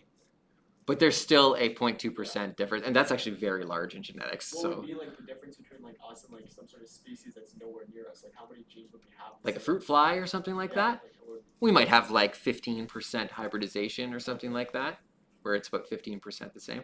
Keep in mind that for all eukaryotes, those are organisms that have nuclei and stuff like that, right? All of the genes for stuff that is like how to build a nucleus, how to build a Golgi apparatus, Okay, yeah. all that stuff is the same for all of those We're all gonna have organisms. at least some part of it. Yeah. Yeah. And even if you compare us and bacteria, there are some sections of our genomes that overlap. Okay. So, and that's one of the amazing arguments for evolution and evolutionary theory, which is that we share consistent DNA all the way back. But yeah, it's a good question. Among humans, the change is very, very minor. One of the interesting things is when we look at, in court, they're like, oh, this DNA profile. Yeah. They're not actually looking at differences in the genes, because that part of the DNA is so similar among humans, you can't really use it to identify people. But what you can look at is the other part of the DNA that doesn't code for anything. Oh, with the introns? That's the intron part, exactly. So I'm impressed, by the way, that you know that vocabulary. That's good. Introns. You look at the introns, and the introns tend to have repeating sections where it'll go AT, AT, AT, AT, AT in like a certain spot. And some people will have 10 ATs, and some people will have 25 ATs, and some people have 13 ATs. They use those sections usually Okay. to genotype people, to figure out who's who in like a court or something like that.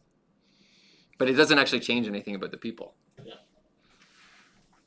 Anyway, we kind of went all over this stuff here. This is stuff that I think that you already know, but this is for your information. So this is some terminology here. A gene is a section of DNA that codes for one protein. An allele is a version of a gene. Your genotype is which alleles you have, and your phenotype is how you express them, so what that looks like. And then the last thing that we're going to hear over and over again now is the idea of homozygous and heterozygous. Homozygous just means both your alleles are the same, and heterozygous means they're different.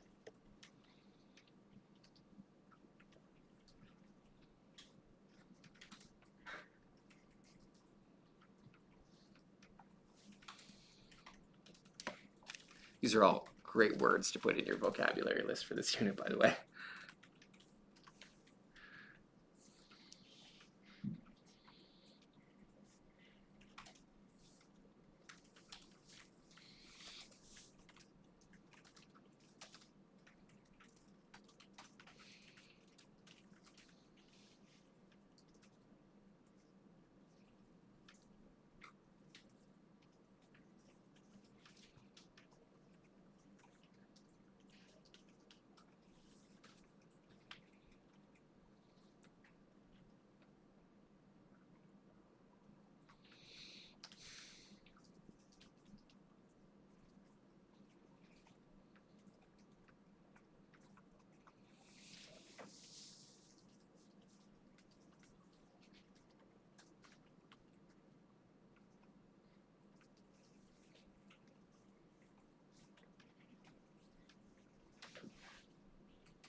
If you wanted, you could add loci to your vocabulary list as well. Those are just places on the chromosomes.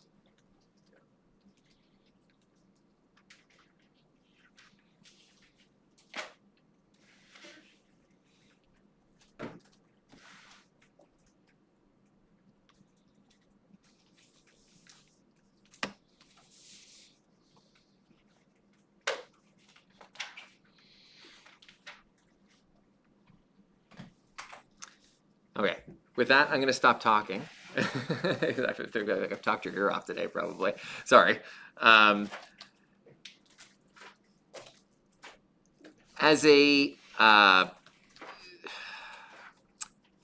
little bit of a review and also an introduction to what we're going to discuss when you come back, you should watch this little video on heredity. So it talks a little bit about Mendel's experiments with peas and how we actually gained this information about alleles and dominant and recessive and this whole idea of genetics, which was revolutionary at the time. And we actually haven't had this idea for very long. So, so that's what this video is about right here. I highly recommend it. I mentioned originally to complete question 5 on page 193. Don't do that part. I actually deleted it off this page. If you refresh it, it's gone. Okay. Yeah, we're going to do that question on the day that you come back. But you could try the exit-quiz. So the exit-quiz is just about heredity stuff that we just discussed in class. Dominant, recessive, heterozygous, homozygous.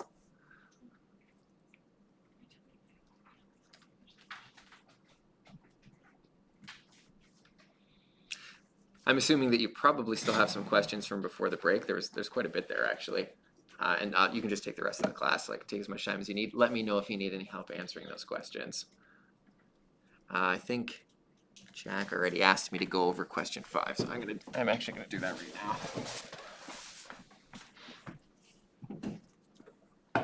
So on page 160.